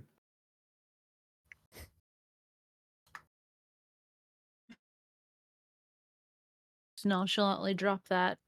Yep. Yeah. Everyone was just letting that one sink in. Shit, it was, wasn't it? Oh. Yeah. Yes, and your character was the Fantastico. Wait, Yes, what? I remember now. So there was a D&D game that we played on holiday once that Docs DM'd. Oh. It was the first holiday we all went on as a big group. Yeah. So did you just name your character North South not as a reference? As a lack of creativity. How did you remember that? Yeah, what the fuck? I wrote these NPCs when we started HBA. Oh, shit. Okay. These NPCs, okay. So on the GM Quite layer, easier. I have all of the NPC names down next to the buildings so that I can remember where they are. It may not be on the GM layer anymore then. Oh no, I guess I'll put that on the token layer. There you go. Yeah, so Tom had a character called Fantastico, and I was like their like sniveling underling. Yeah. All constantly trying to sort of like impress them. And I had a really bad French accent, much like Katie's first character when she joined us. Listen, I was asked to try for an accent. I don't volunteer accents because I'm not good at them. I'm good at silly voices. I am not good at accents. And French is apparently just really hard for my brain. Apparently, it sounds German, according to a German. Tom does a good German. You do a great Tom German does old every lady. accent well. Not on stream. Oh, come on. No, you get banned if never mind, I'm just kidding. Yeah, my German lady, you come play Hunt. Invitation. Do you want to play Hunt? Do you want to hear Jack's German old Jack's lady? old It's really lady. good. It's really good. I feel like the build-up is quite a lot now. It's Not got it. There's a lot of pressure on it. Yeah, it's too much pressure. Okay. So you have a lovely time off and away playing board games. You play Kaplunk. Oh, Kaplunk. Oh, yeah, it's Kaplunk, but it is like competitive speed Kaplunk, where you each have a timer, so you got to do it pretty quickly. I like to imagine it's like a 4-way chess clock. Yeah, that's precisely it. Just Kaplunk playing with someone who has the telekinetic feat. Yeah. Wow. You know what? And likes to cheat. I could even tiny servant one of the marbles and just make him cling on. Get I fucked feel north south. like the other casters in the room might notice. But you know what? Cheat to your heart's content. Yeah, then you are there with a War Wizard Apprentice. They do 2 rounds. One round is like all magic allowed, and then the second round is like no magic allowed. The second round is for the marbles. I really love the idea that you and North South are playing in the first one, and no one's using any magic, but both of you know, like you're both like it's no magic, but you're both using magic, and you can both tell, like both of you are doing maybe a little bit too well, and you catch each other's eye at some point, and you're like, shit, they're doing it too, and then it's really hyper competitive and really tense and uncomfortable between you two because you're both just like sweating bullets, like really trying your asses off, and Honu's just there like, take some of the pipe, please. Anyway, it's the Cold War of Kaplunk games. The Kaplunk Wars. Kaplunk Wars. I like your British accent. That's the only one I can do, but not on this stream. It's difficult because you say British, and that's a lot of different accents. Yeah, You gotta- I can you gotta do a whittle it couple, down. but not super well. I actually had a whole character before I started streaming. I was in a Facebook one-shot group, and I met a bunch of people, and we played in a campaign. And I decided I was gonna see if I could stay in an accent for a character the whole campaign, and I did. And I did a pretty good job, to the point that one of them actually didn't realize that I was also American, because I was always talking in character. So I guess they just we communicated in text when we weren't RPing. So they so rarely heard me speak outside of character that they didn't realize that it was an accent. And I was like, hell yeah. Also, they were also American, so it's not like, anyway. They didn't have a nuanced understanding of the accents, maybe. Yeah. But we'll get some accents out of it. I've eventually. I've learned a lot about the different British accents from being on here, because I can hear you do them and then they make fun of what region it comes from, and I'm like, oh, okay, so that's all right, got it, cool.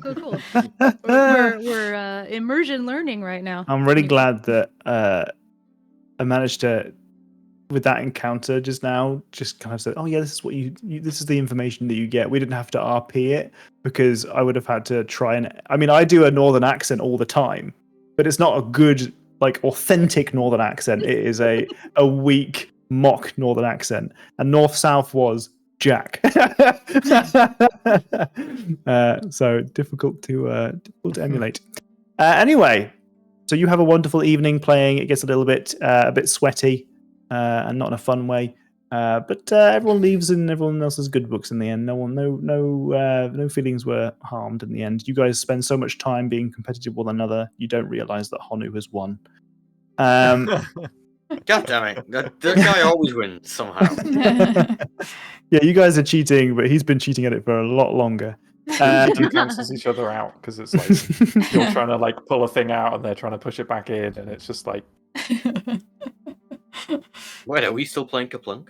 I actually don't know what Kaplunk is, so You put a bunch of sticks through a tube and you drop marbles on the top and Oh, you pull it's that sticks one. out, and if the marbles fall, you lose or something. Okay. I had an alternate version as a kid called Tumbling Monkeys. Yes, I had that one too. I think yeah. it's still in one of these wardrobes, to be fair. I don't think Oh my we've got God. rid of it. Bring it on Gotta go through holiday. those wardrobes, man. Okay, Nurali.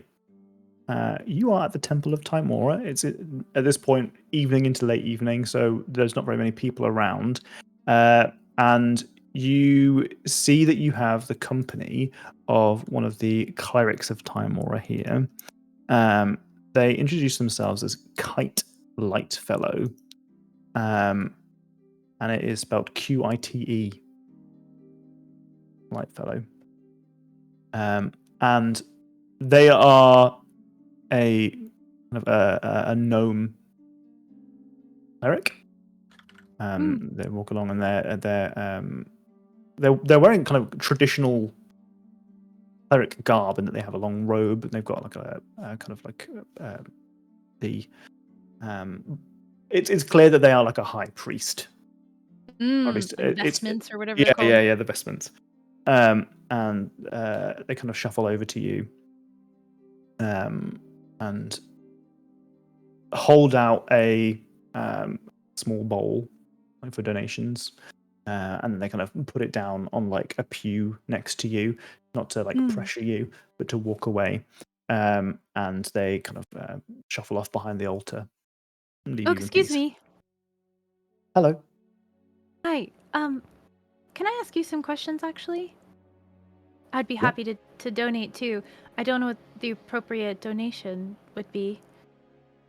Well, Timora is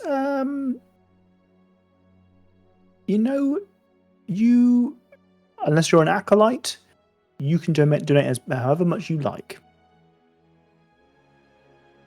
Okay. What is the appropriate Timora way is to... the goddess of luck, the goddess of adventuring, the goddess of the brave and the bold, and she protects those who endeavor to do amazing things. And with her protection, some of the more adventurous sorts tend to find themselves at the temples of Timora, and we take any donations, as big as small as you'd like. Acolytes of Timora who are also adventurers will sometimes tithe a percentage based rather than a number on the loot perhaps that they find in their adventures. Okay. And is that the appropriate way to approach Timora? After giving the... she's a fan of gold, but she's not attached to money necessarily. You can approach her however you would like. Would you like me to share our most common way of getting in contact to attune yourself to Timora for the day? Please. So come with me. She brings you up to the there's like a smaller altar that is in the center of the room, just behind all the pews. So it's very easily accessible, but like in front of the. I'm really bad with my words Lectern? today. Lectern, thank you. So it's like on the ground, just in front of it, and it is a small dish that looks an awful lot, as we would describe, as a dice tower. And there is a large kind of receptacle at the bottom of it, which looks like it would hold the shape of this 20-sided dice that sits at the top. So you would roll it down the dice tower, and it would land in the basin, and it would settle perfectly into the slot. Oh my god, I love this. Nerly's getting to roll dice in game.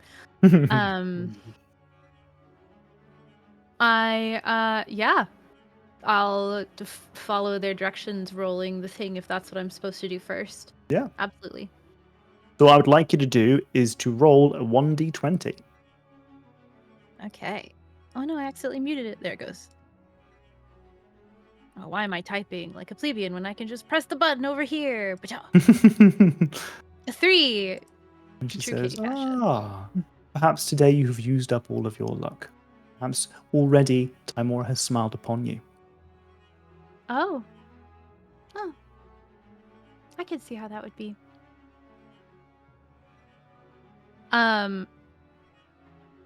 Is the offering bowl, did she like pick it up and carry it with us, or is there a place to do that up here?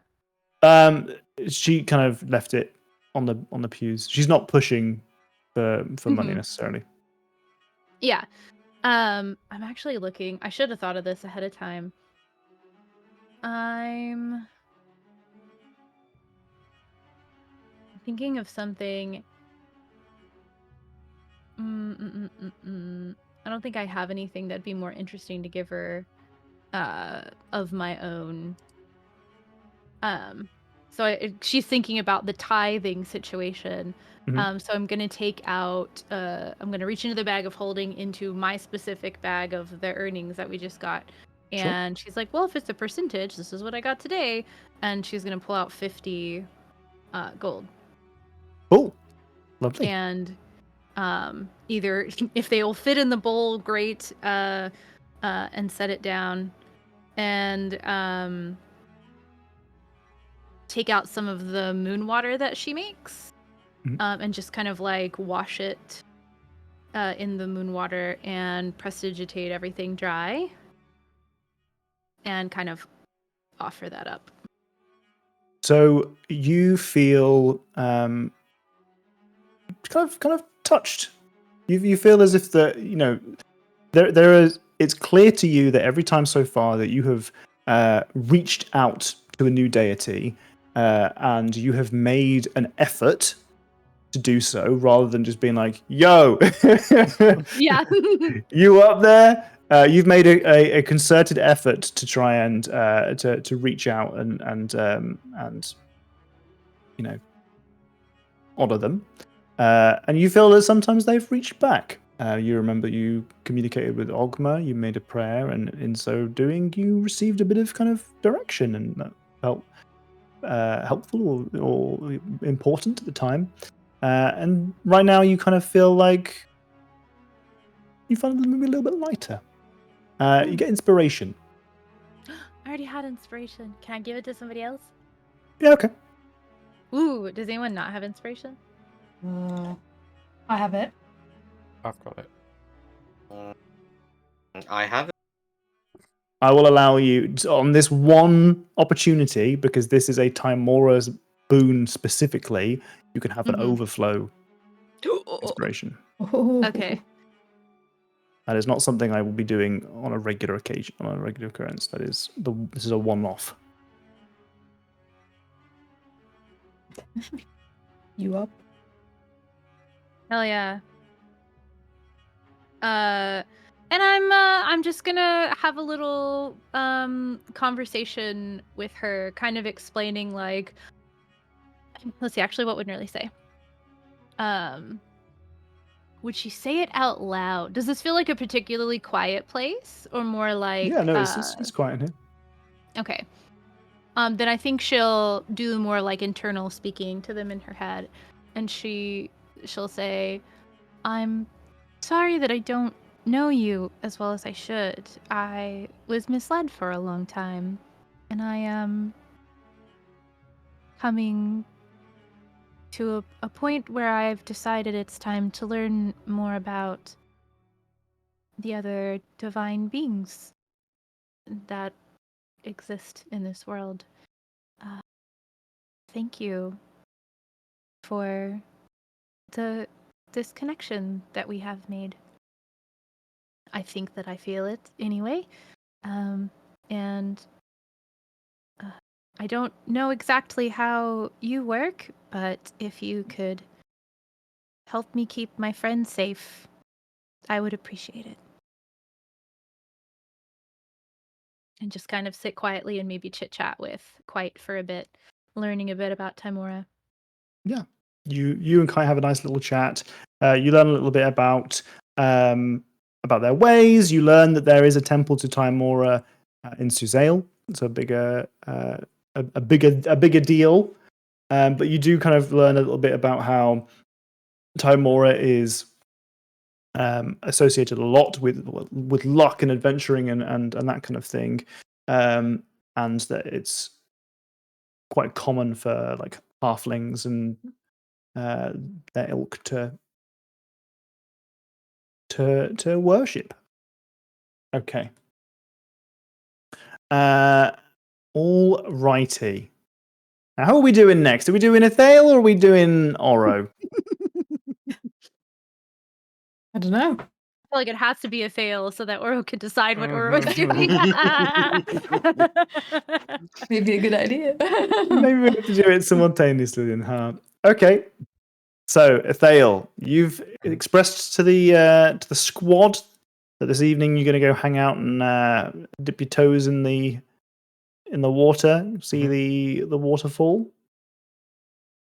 Yep, probably just go over like it's got like kind of not rituals, but kind of like going over like spells and going through the like spell book, and you got to keep up the practice of magic when you're not naturally talented. That's funny and true. Sure. So, are you going to do this at the waterfall where it's? Yeah. So like you'd spend some time like at the waterfall, Sure. and then probably sit like either on the shore or like on the little dock near the Curl Town Inn for a few hours till the sun goes down. Cool. So you spend some time practicing by the waterfall, and it's loud as heck over there.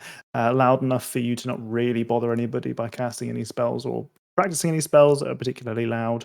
And if you wanted to crack your whip, nobody would really notice.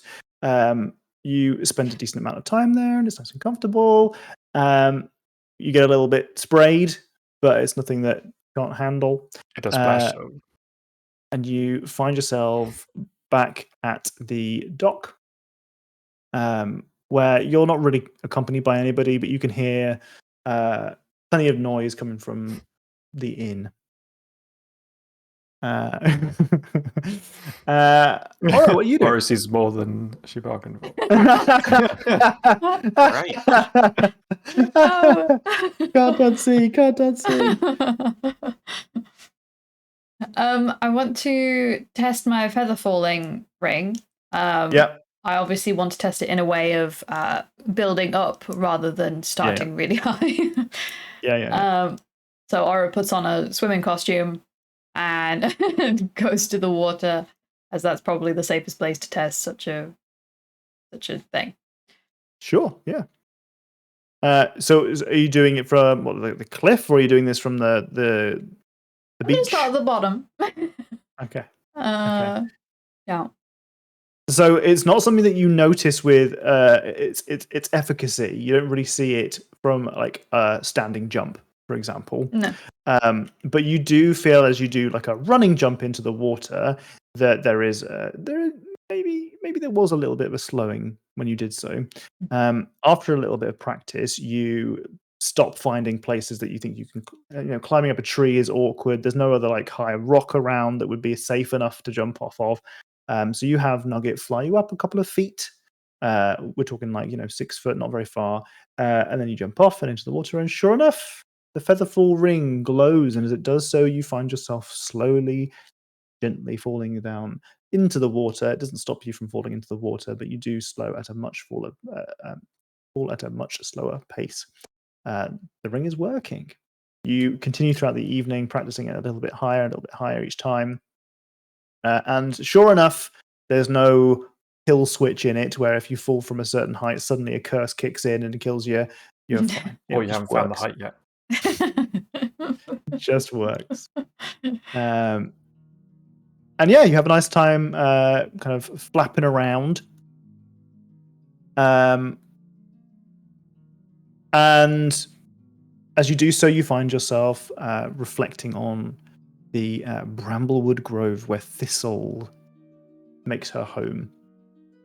You see it kind of sat there, small, almost there's like a frost almost forming around the ground around the tree. Just as we get into these kind of colder months, you can see that it's just a little bit amplified almost around the tree itself. And you kind of end your exploration or your testing feeling accomplished, And then you satisfied. go home. It seems that Athale has settled down by the docks in town. What time is It it just seems now? to be. Like what's the time? It's bedtime. It's getting close to dusk, so the sun's set. Imagine if you did all this and then Athale just walks home.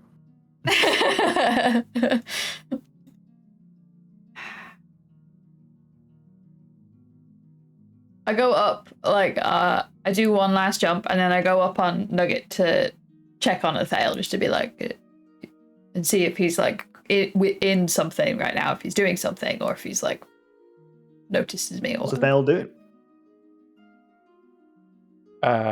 Athale's probably still like on the pier. I feel like he's doing like for I forgot what it is, but it's like the like martial arts where you do like, are they like katas? Where there's like a series of moves you go through, and it's almost it's like you do them slowly to like learn the form rather than like quickly. He's doing that kind of thing. Okay. Right. I think it's Tai Chi is the slow one. Yeah, that sounds right. But yeah, it's that kind of thing. Yep.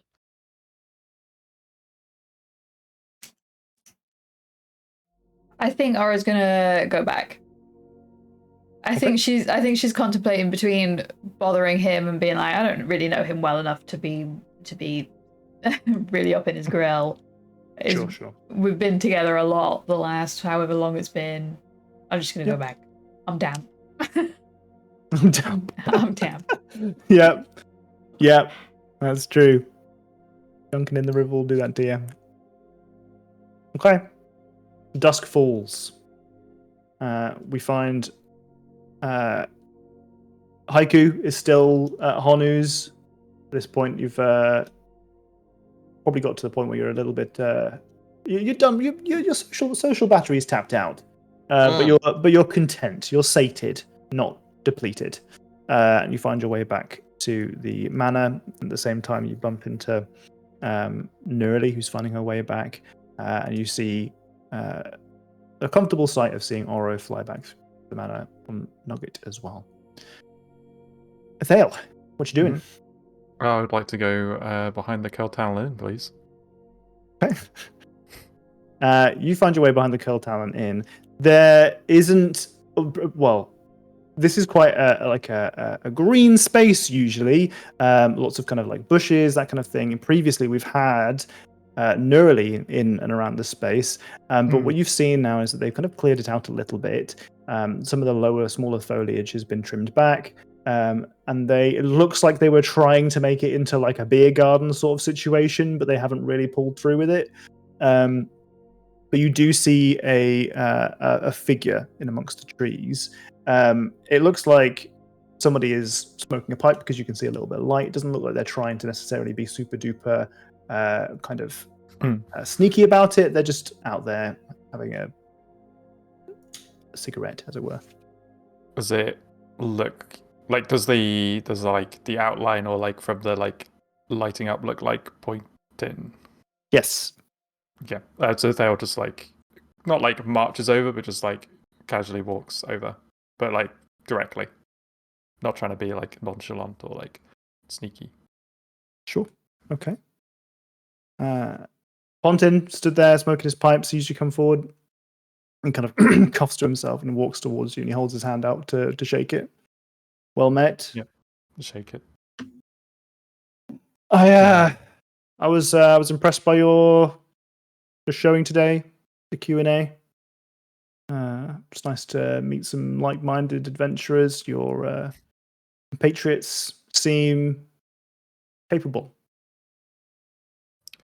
They are, yes.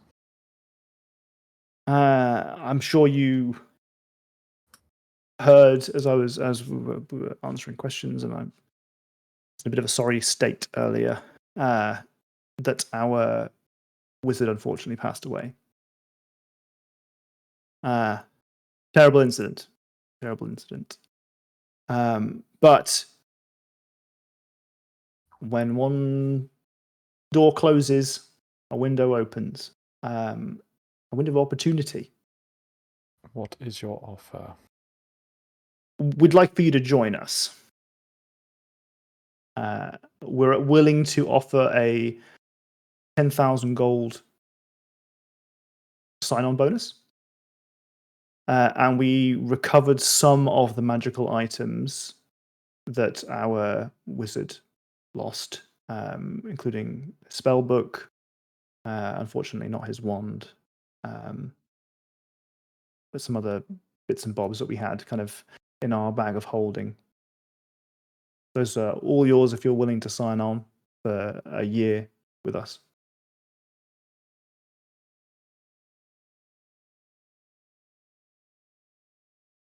There is more to adventuring than simply gold and loot. I have found something that is worth more to me at the moment. I am on a path set for me that has become revealed to me. Okay. I respect it. I do respect it.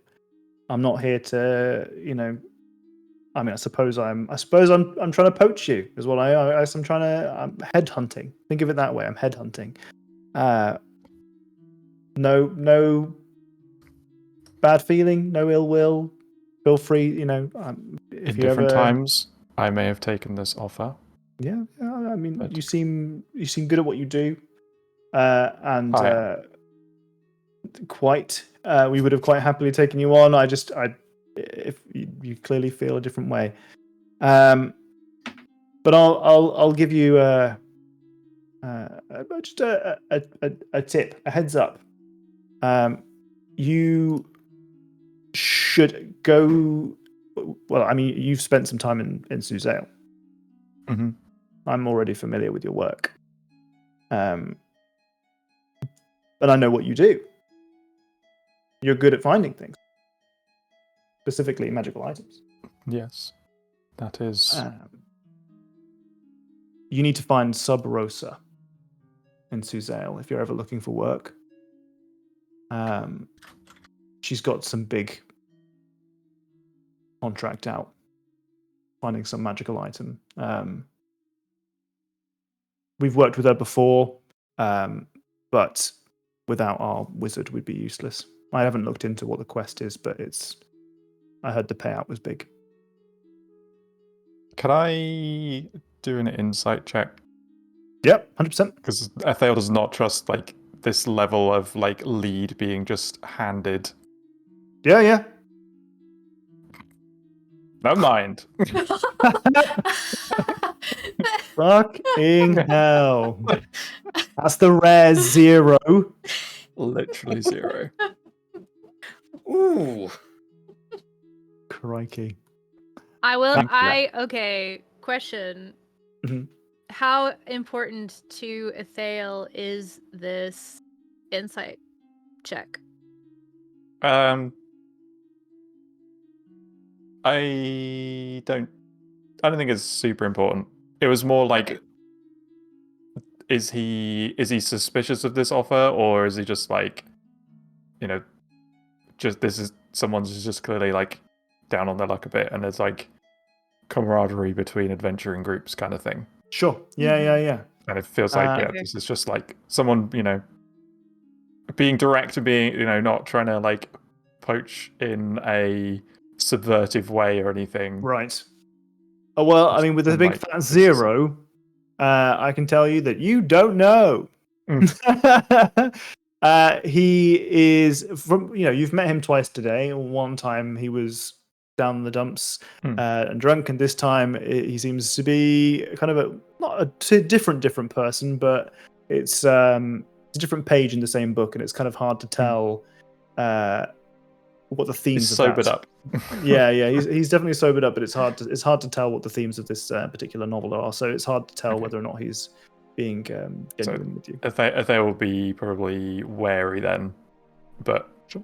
remain polite. Just be like, I thank you for the lead. I will look into it. I hope our paths cross again.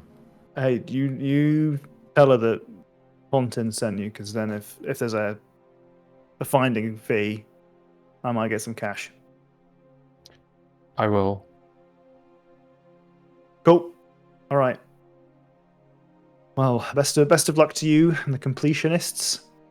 Maybe we'll see you out there. I hope you have better luck. And then Althea walks off. Fair enough. Okay. All right. Oh, thanks for all the gifted subs to Jenny's channel. Thank you, Kanik. Very kind of you. I heard the party level ups today from credible sources.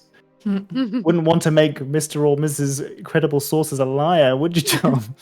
Listen, Ms. or Mr. Credible Sources should be more credible with their sources.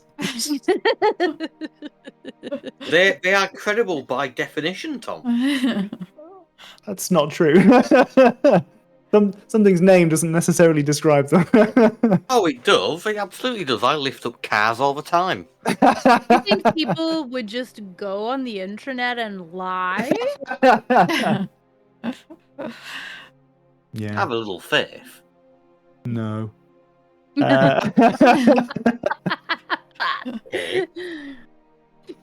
Okay. All right. Anything else you want to do with your evening, Thale, before you return to the...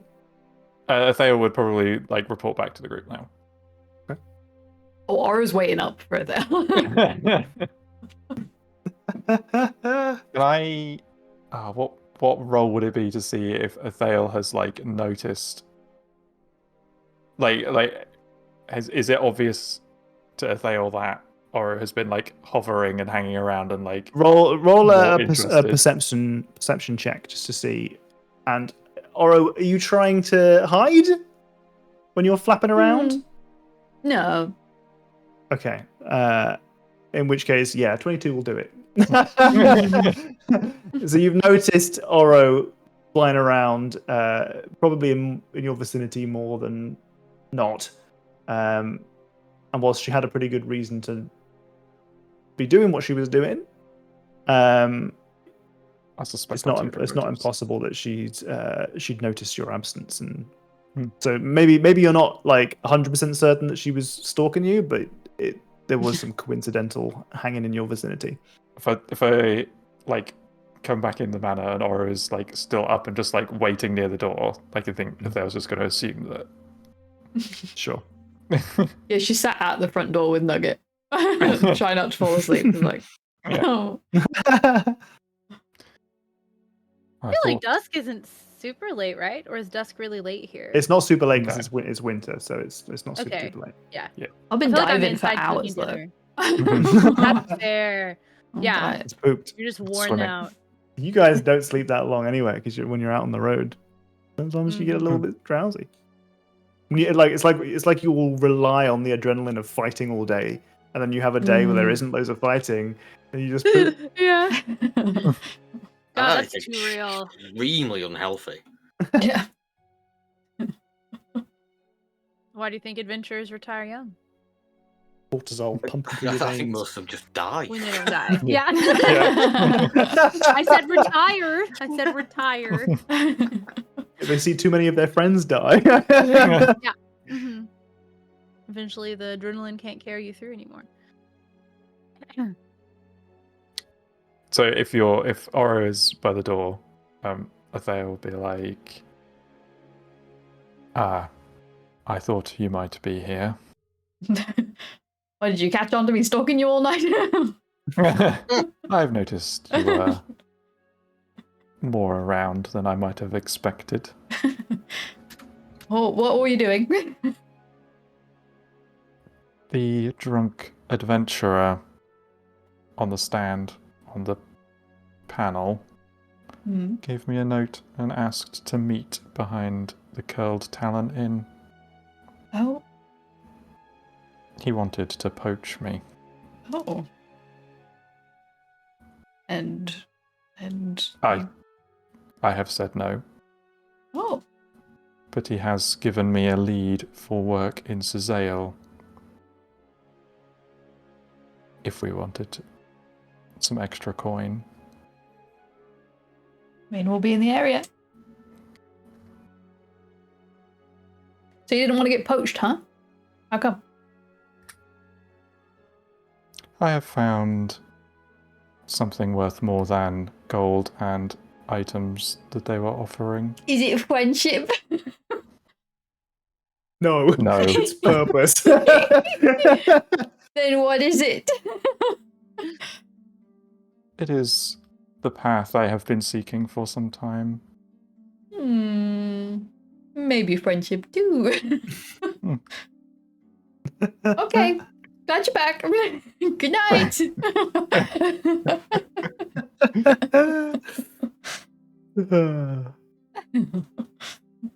Lovely. Lovely. What I'm thinking about now is, would Athale tell Haiku or not? Would he be like, because there's like the whole rivalry thing going on, and like,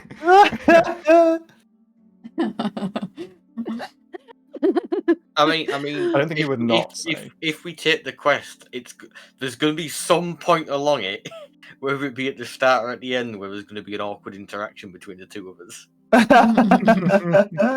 Amazing. Mhm, Listen, the quest is someone wants to find a magical item.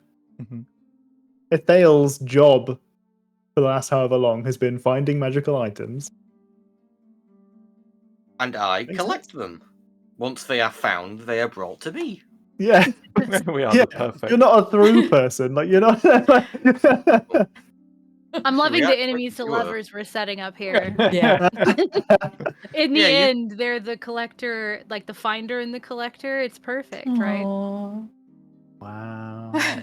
Athale finds things for haiku. Aw. You're gonna find a ring for that thing.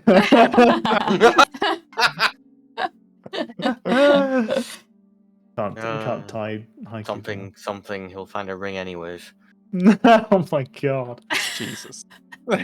Lord. Go to bed. I like how this happened between Haiku and Doctor's last character as well. Yeah. He's gonna sleep on the shell. Don't mind me.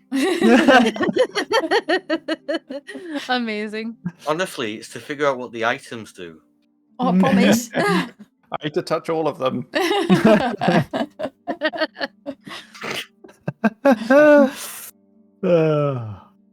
Okay. All right.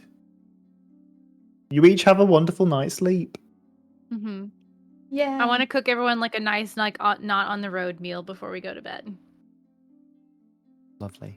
so we don't What have is to it? go into it. But that is a thing that happens. Ooh, something like, I feel like something really hearty, potatoes, roasted meat, like vegetables from the garden kind of thing. But it's instead of like we're on the road and it all gets tossed into a pot or hanging above a fire, it's like properly roasted, like slow turned and stuff like that. So she spends the better part of the evening when she gets back doing it, and it's like really nice. Hell yeah. Hell yeah. Okay. Well, you guys are well rested when you wake. And you know that you've got a long day ahead of you. You're going to have to travel from Nesmith back to Aigburth, where you're going to be joining up with Elron. Now, is there anything you want to do in Nesmith before you leave? I don't think so. Unless I'm forgetting something. Oh no! What if I forget something and I remember it on the road? Teleport circle back.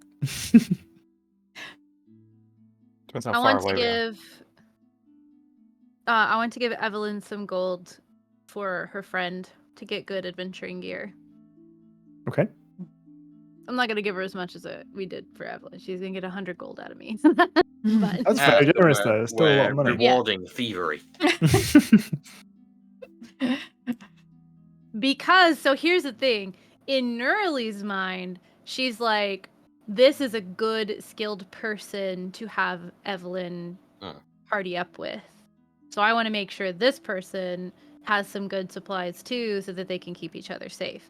Because not only was she brave enough to go and steal from us as we're on the stage talking about, you know, like fighting dragons and stuff, the first thing that they did was go back to Evelyn and like, look what I found for us. Like, I don't know. Nerly loved everything about like that, like party mindset. Like she's excited for both of them to be successful. She thinks that she did something that made them both safe, and like, I don't know.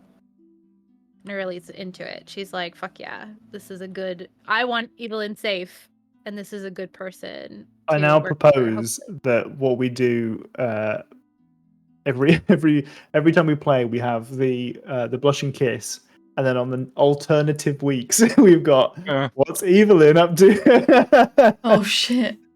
Hell yeah. I love that. We'll think about it. We'll think about it. I think we should do a Okay. spin-off one shot, you know. It's true. We could do a spin-off one shot. We could. We got 3. We got Lucky, Evelyn, and Parsnip. We just need one more. Yeah. Easy. Oh my god, is Parsnip gonna be her ranger companion? Is she a Beastmaster Ranger? Oh. No. Now we Parsnips have would to be get a Parsnip PC. gear. Parsnip's what? Parsnips would have to be a PC. One of us has to play Parsnip. We're gonna have to We have to get just some do a more dog voice. members for this party. We already know that Docs can do a great dog voice. From the True. Do we? yeah, from the we had to do Oh, the no. little one shot whenever Katie hasn't shown up. Oh, Separating your When Ah. I Parsnip. accidentally overslept. Okay. So if you've got nothing else that you need to do in town, we head off onto the road. Is the statue in Nesmith's shop? Yep. Or back in Nesmith? Mhm. It means It was nothing in to a sale. the backdrop for you whilst you were on the stage. Okay. So we're on the road again. And for the most part, it is a quiet trip. You see plenty of people on the road. Some of them look disgruntled and a little bit pouty, but none of them seem especially like hostile or remarkable in any real way. Those of them coming in the opposite direction at the very least. And you are on the road. How many days travel is this again? Is it 2 days travel? No, we Days have that travel. handy red line. We do have the handy red line. Mm-hmm. Let's put the handy red line down there. It's about a day and a half. You have to go up the road and then bound down there. Cool. I'll put you back on the big map. There you are. And you find yourself back on the way of the Manticore, back on your way down towards Huelun, where you'll find your circus eventually. Now, as you do so, for the most part, everything is easy breezy. It gets to, once again, just, late afternoon, where you see that there are some merchants. They've got a small wagon. It is 2 dwarves who are being held up by some armored gentlemen. You can see that they have purple tabards, and they are in plate mail. You can see that there are 5 of them. Are they purple dragon knights? Roll me a Surely. perception check. I want to Oh help. god. Yay.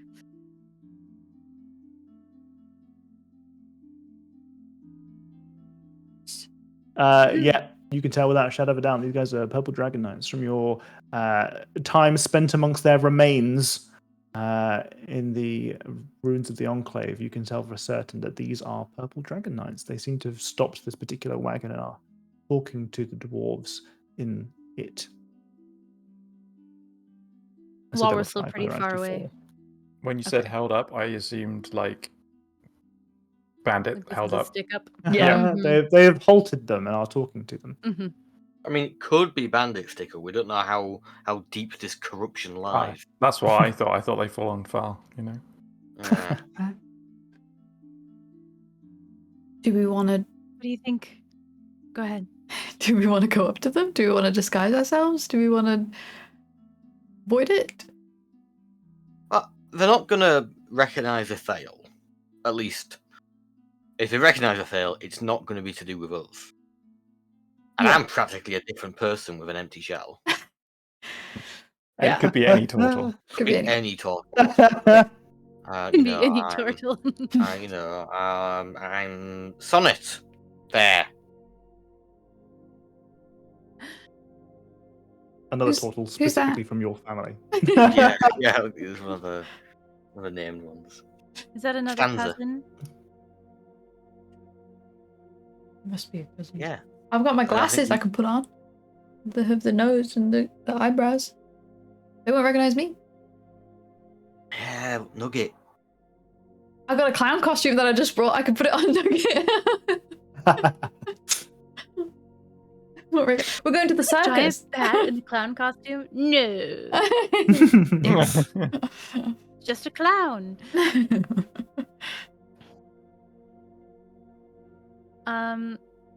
I don't know if I think it's wouldn't they already know that we're alive? Because of the festival and the library and I mean I guess maybe not. Yeah, I don't know.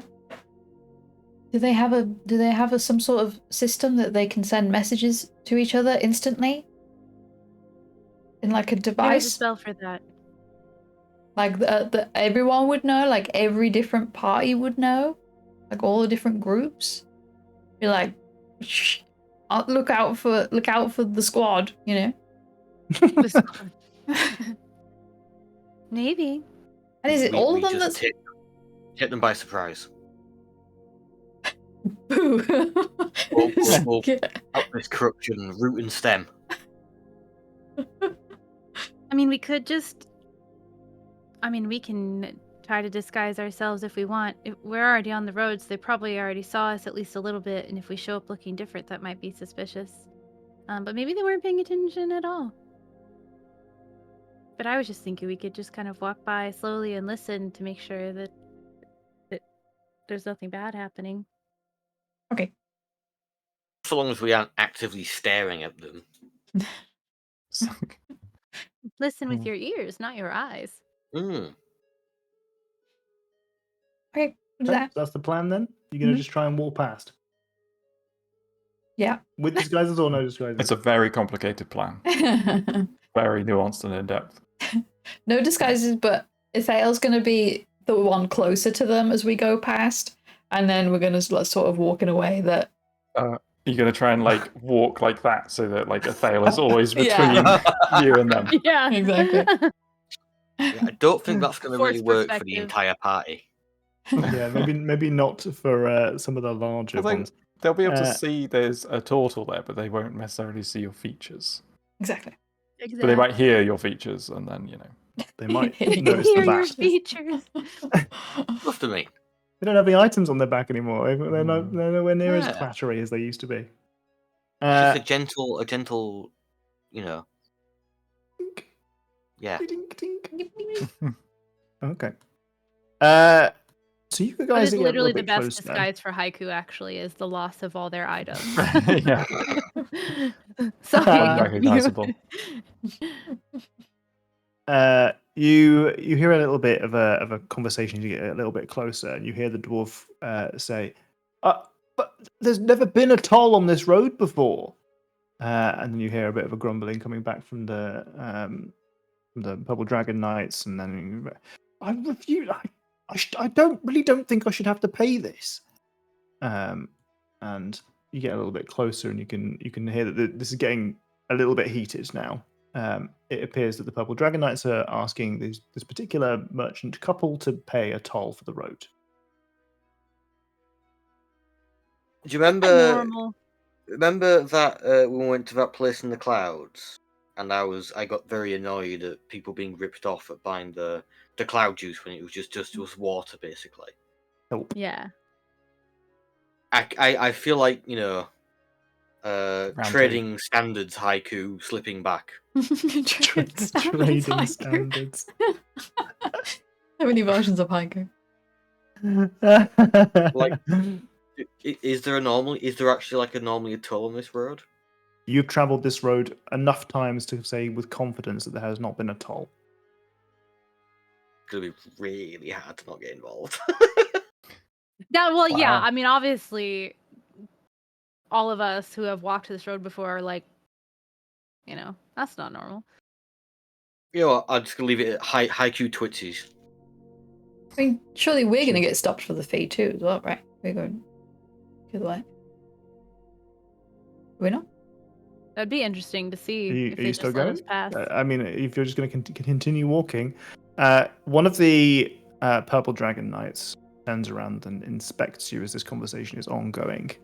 Let's run a little bit of a How check. dare. Do you not know who I am? You dare perceive me? They look you up and down, and they squint a little bit. They look like maybe they're. Do they recognize you? They know who you are? Are they looking for you? Hard to tell. He turns around and he starts whispering to one of his colleagues.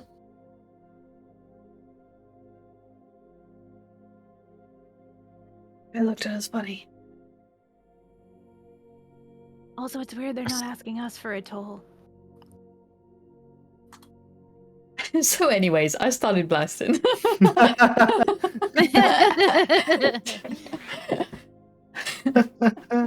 Payment and sprouts, yeah.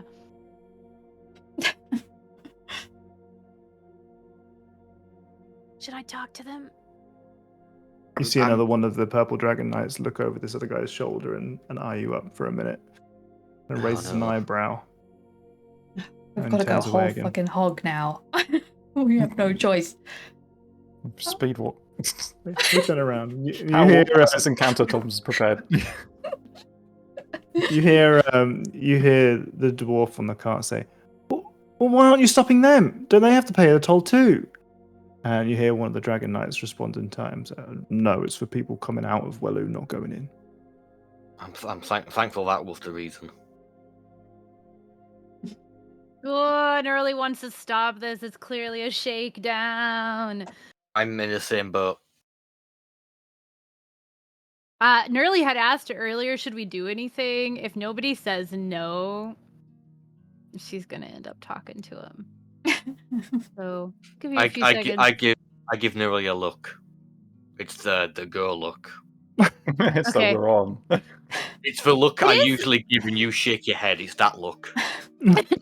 I think Nerly, she can't, she can't not if people are being mistreated. She's gonna kind of whirl around and say, it is interesting that there's a toll on this road now. There's not been ever before, and I've traveled it many times. What is it for exactly? One of the purple dragon knights turns to you and says, listen, this doesn't concern you. On your way. Well, I mean, we're gonna have to leave William at some point, so it will concern us when we're on our way out. So just wondering. Perhaps the toll will have been ended by then. But for now, we've had orders from high up. We're tolling the road. Are you sure Who that gave the order? My boss did. The sexy one? What sexy one? Listen, You know who I'm on about.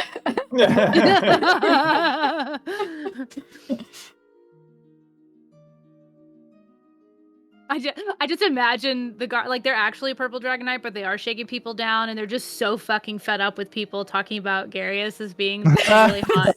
And they're just like, God damn it never ends. Like, are Are you sure the toll isn't just an excuse to illegally stop and search anyone that you so wish? Listen, there's nothing illegal about this, okay? We are simply collecting a toll in the name of the king Toll for But if what, you're- though? for Mhm. using and maintenance of the roads. Like most tolls, this is just a perfectly legal way for us to maintain the kingdom. Are you really going to stop us from taking the king's coin? If this is actually just a shakedown, yes. Listen, Could I, adventurers, on your way. Could I investigate the road using my keen insight of building things to see if it is indeed maintained? It is as in, has it ever been maintained? Yeah, I mean, I've got to know that this money is going to the right place. Can. Gasp. Perfectly timed. Oh man. This is not at all me, trying to projecting my own annoyances with road tax in the UK. Or anything like that. I mean, it is a fairly heavy duty road, but it doesn't look like it's especially well kept. How long has this toll been in effect for? We got the orders 3 days ago. Would you Damn, carry, okay, that's not enough time. you carry some papers, surely, so that people understand. the Listen, I don't king's need to will. answer any questions that you have. I've got no need.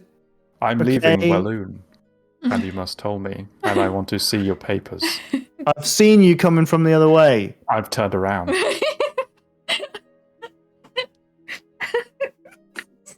Listen, this is only for merchants, okay? They are using wagons. They are impacting the roads. They need to pay their way. For a king's Heavy killer. duty goods on the road damage the roads. We need to pay for its maintenance. How much is the toll? 25 gold pieces. Pretty steep to tax each individual merchant. And yet I have no control over the price that these individuals have to pay, as I am simply a man on the road with a sword and a shield. So is a bandit, but I would not pay a bandit. Is a bandit wearing these beautiful garbs? You see any bandits with a purple Dragon Knight crest? I don't think so. Anyone can be a guard. Anyone You can want to wear roll me anything. I'll write a perception check from 2 players. Not a. Not it. Let me add It up. looks like it's Actually- up to you and me, or to perception. Your perception's really high, right, Jack? Haiku's is, right? Yeah. One's 4. Okay. Mine's 7. It's 14. Yeah, I was like, no Oroses. Okay.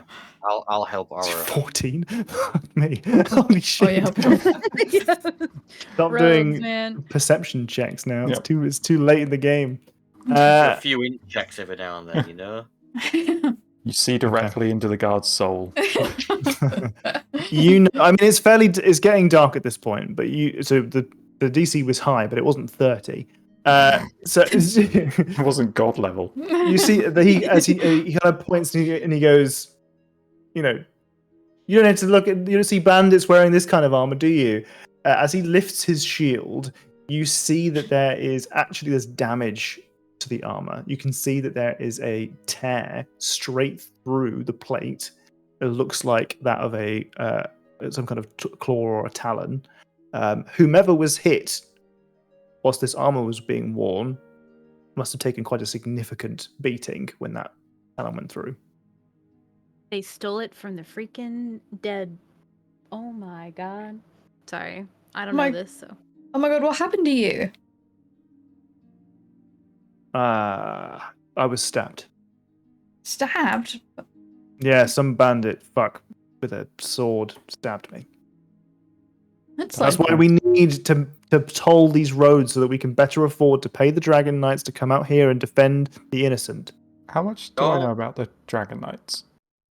I will give you a history check. I'm not going to give you advantage because I'm not going to say that you spent. Yeah. You've been in Suzale. but you've been around the world collecting items. So, yeah, so it's like the thing that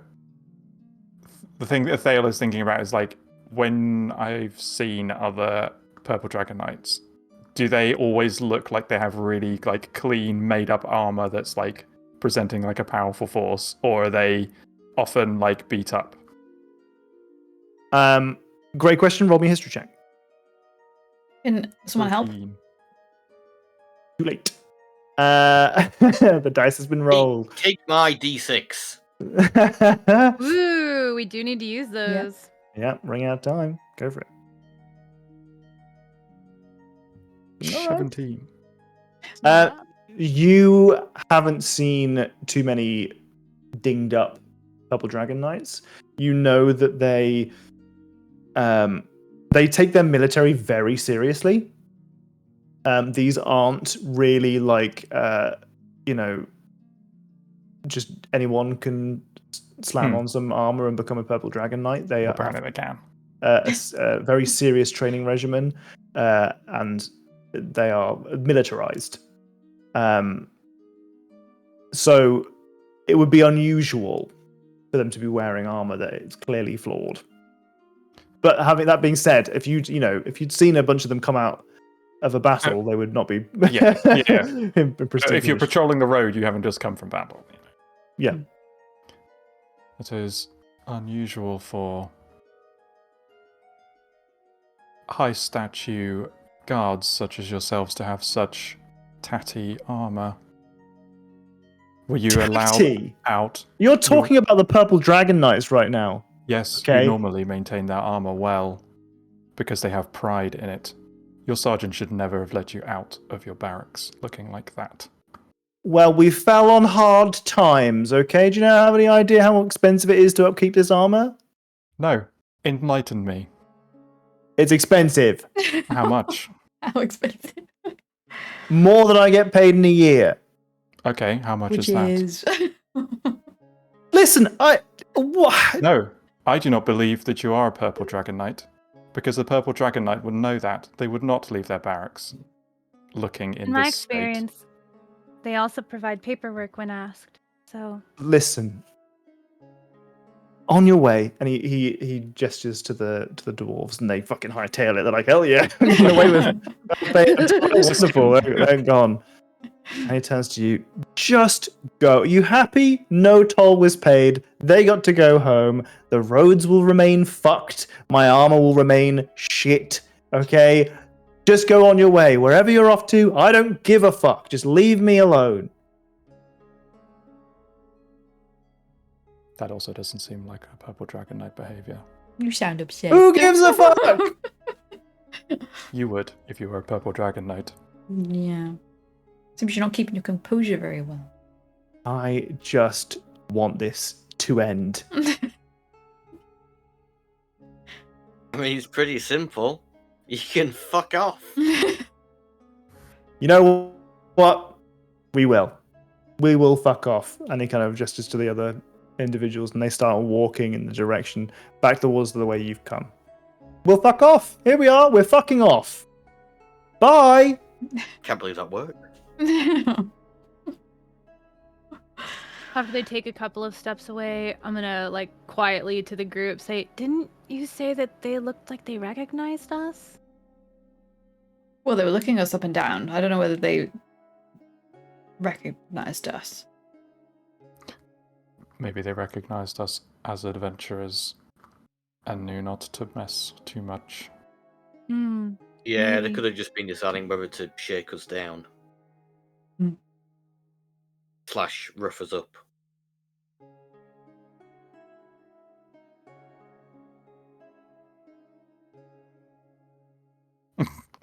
Doppelganger.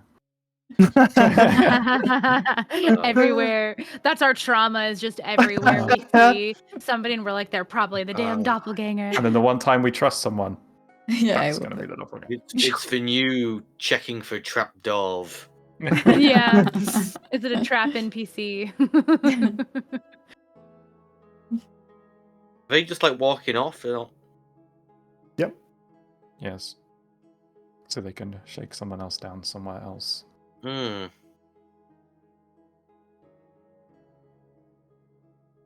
And the purple dragon knights are like overseen by the kingdom, right? They're not like self-run,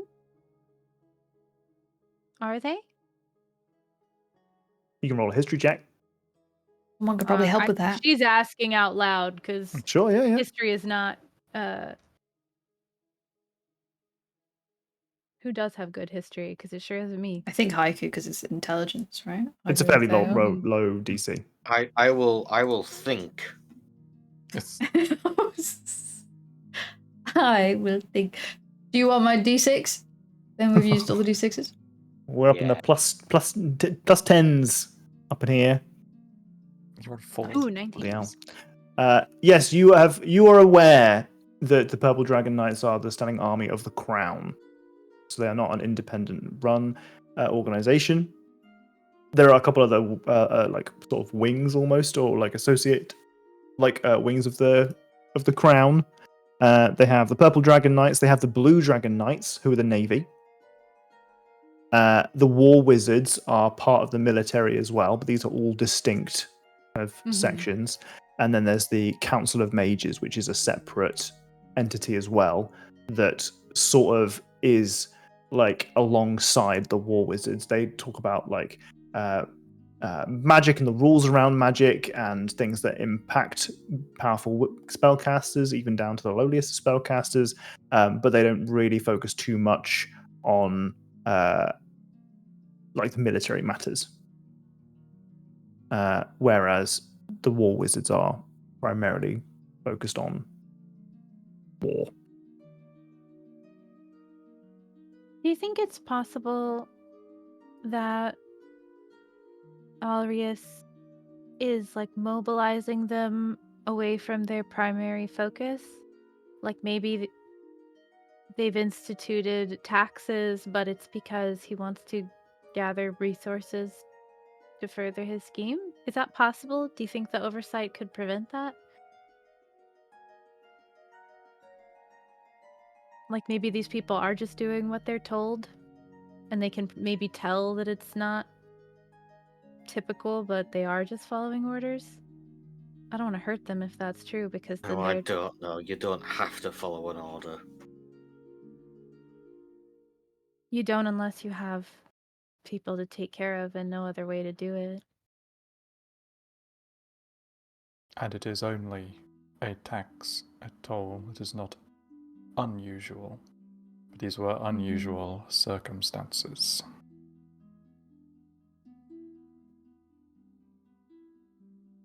We see them So again, we will know. And we can ask in Wayloon if it's legitimate, and if not, we can tell them, you know, there are people impersonating on the road. You should take care of them. Yeah. Okay. Okay. All right. Well, our party move on, and eventually must take a night's sleep before they are able to continue their travels, where they will arrive at the circus on the morrow. And there is where we'll end our game. So guys get to go on continuing their extortion of the small people on the road. Wearing armor that figured they it might be stole that, from but- dead Purple Dragon Knights. Should have told us, Okay. because now if we ever see them again, then we'll just attack them straight away. Yeah, but it's too fun to leave it, and you'll never see them again. I mean, that might have gone different. It was like pre-D haiku. 3D haiku. 3D. Can't Is say that before you got laid, or is that Yeah, before the that's a shallow? long time ago, that one. Oh, yeah. Night sleep, also known as guard's ambush. Okay, we'll leave it there. GG's, everybody. GG's. I suspect the next time that we play, we will be finally arriving in Suzale. Golly gee, it's been a lot of prep, but I think we're in a pretty good place. I mean, I'll always be prepping pretty much before every single game forever, but I know. I think we should hunt these guards down now for the next year. unless you can come up with a feasible in-character reason why you're gonna double back on it. We'll keep moving forwards. Thale has stubborn. locate person. I have locate person. I am stubborn. Haiku is stubborn. Off we go. Okay, what I'll do for you then, we won't go to Suzelle.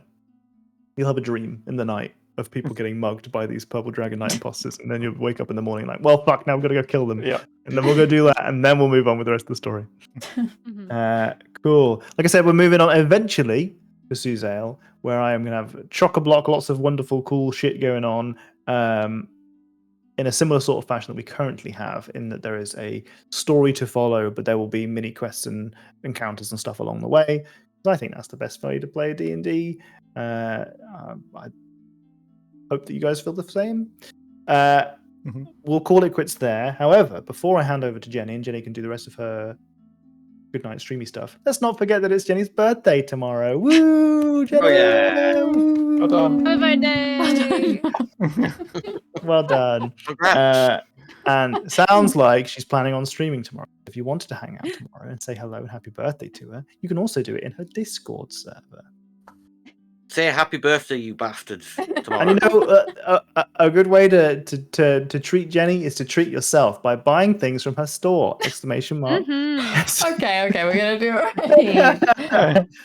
You get to do two things. You get to buy something nice for Wow. yourself, and you get to give something lovely to Jenny. Work. Or subscribe to Jenny's Coffee, which Katie has just linked there.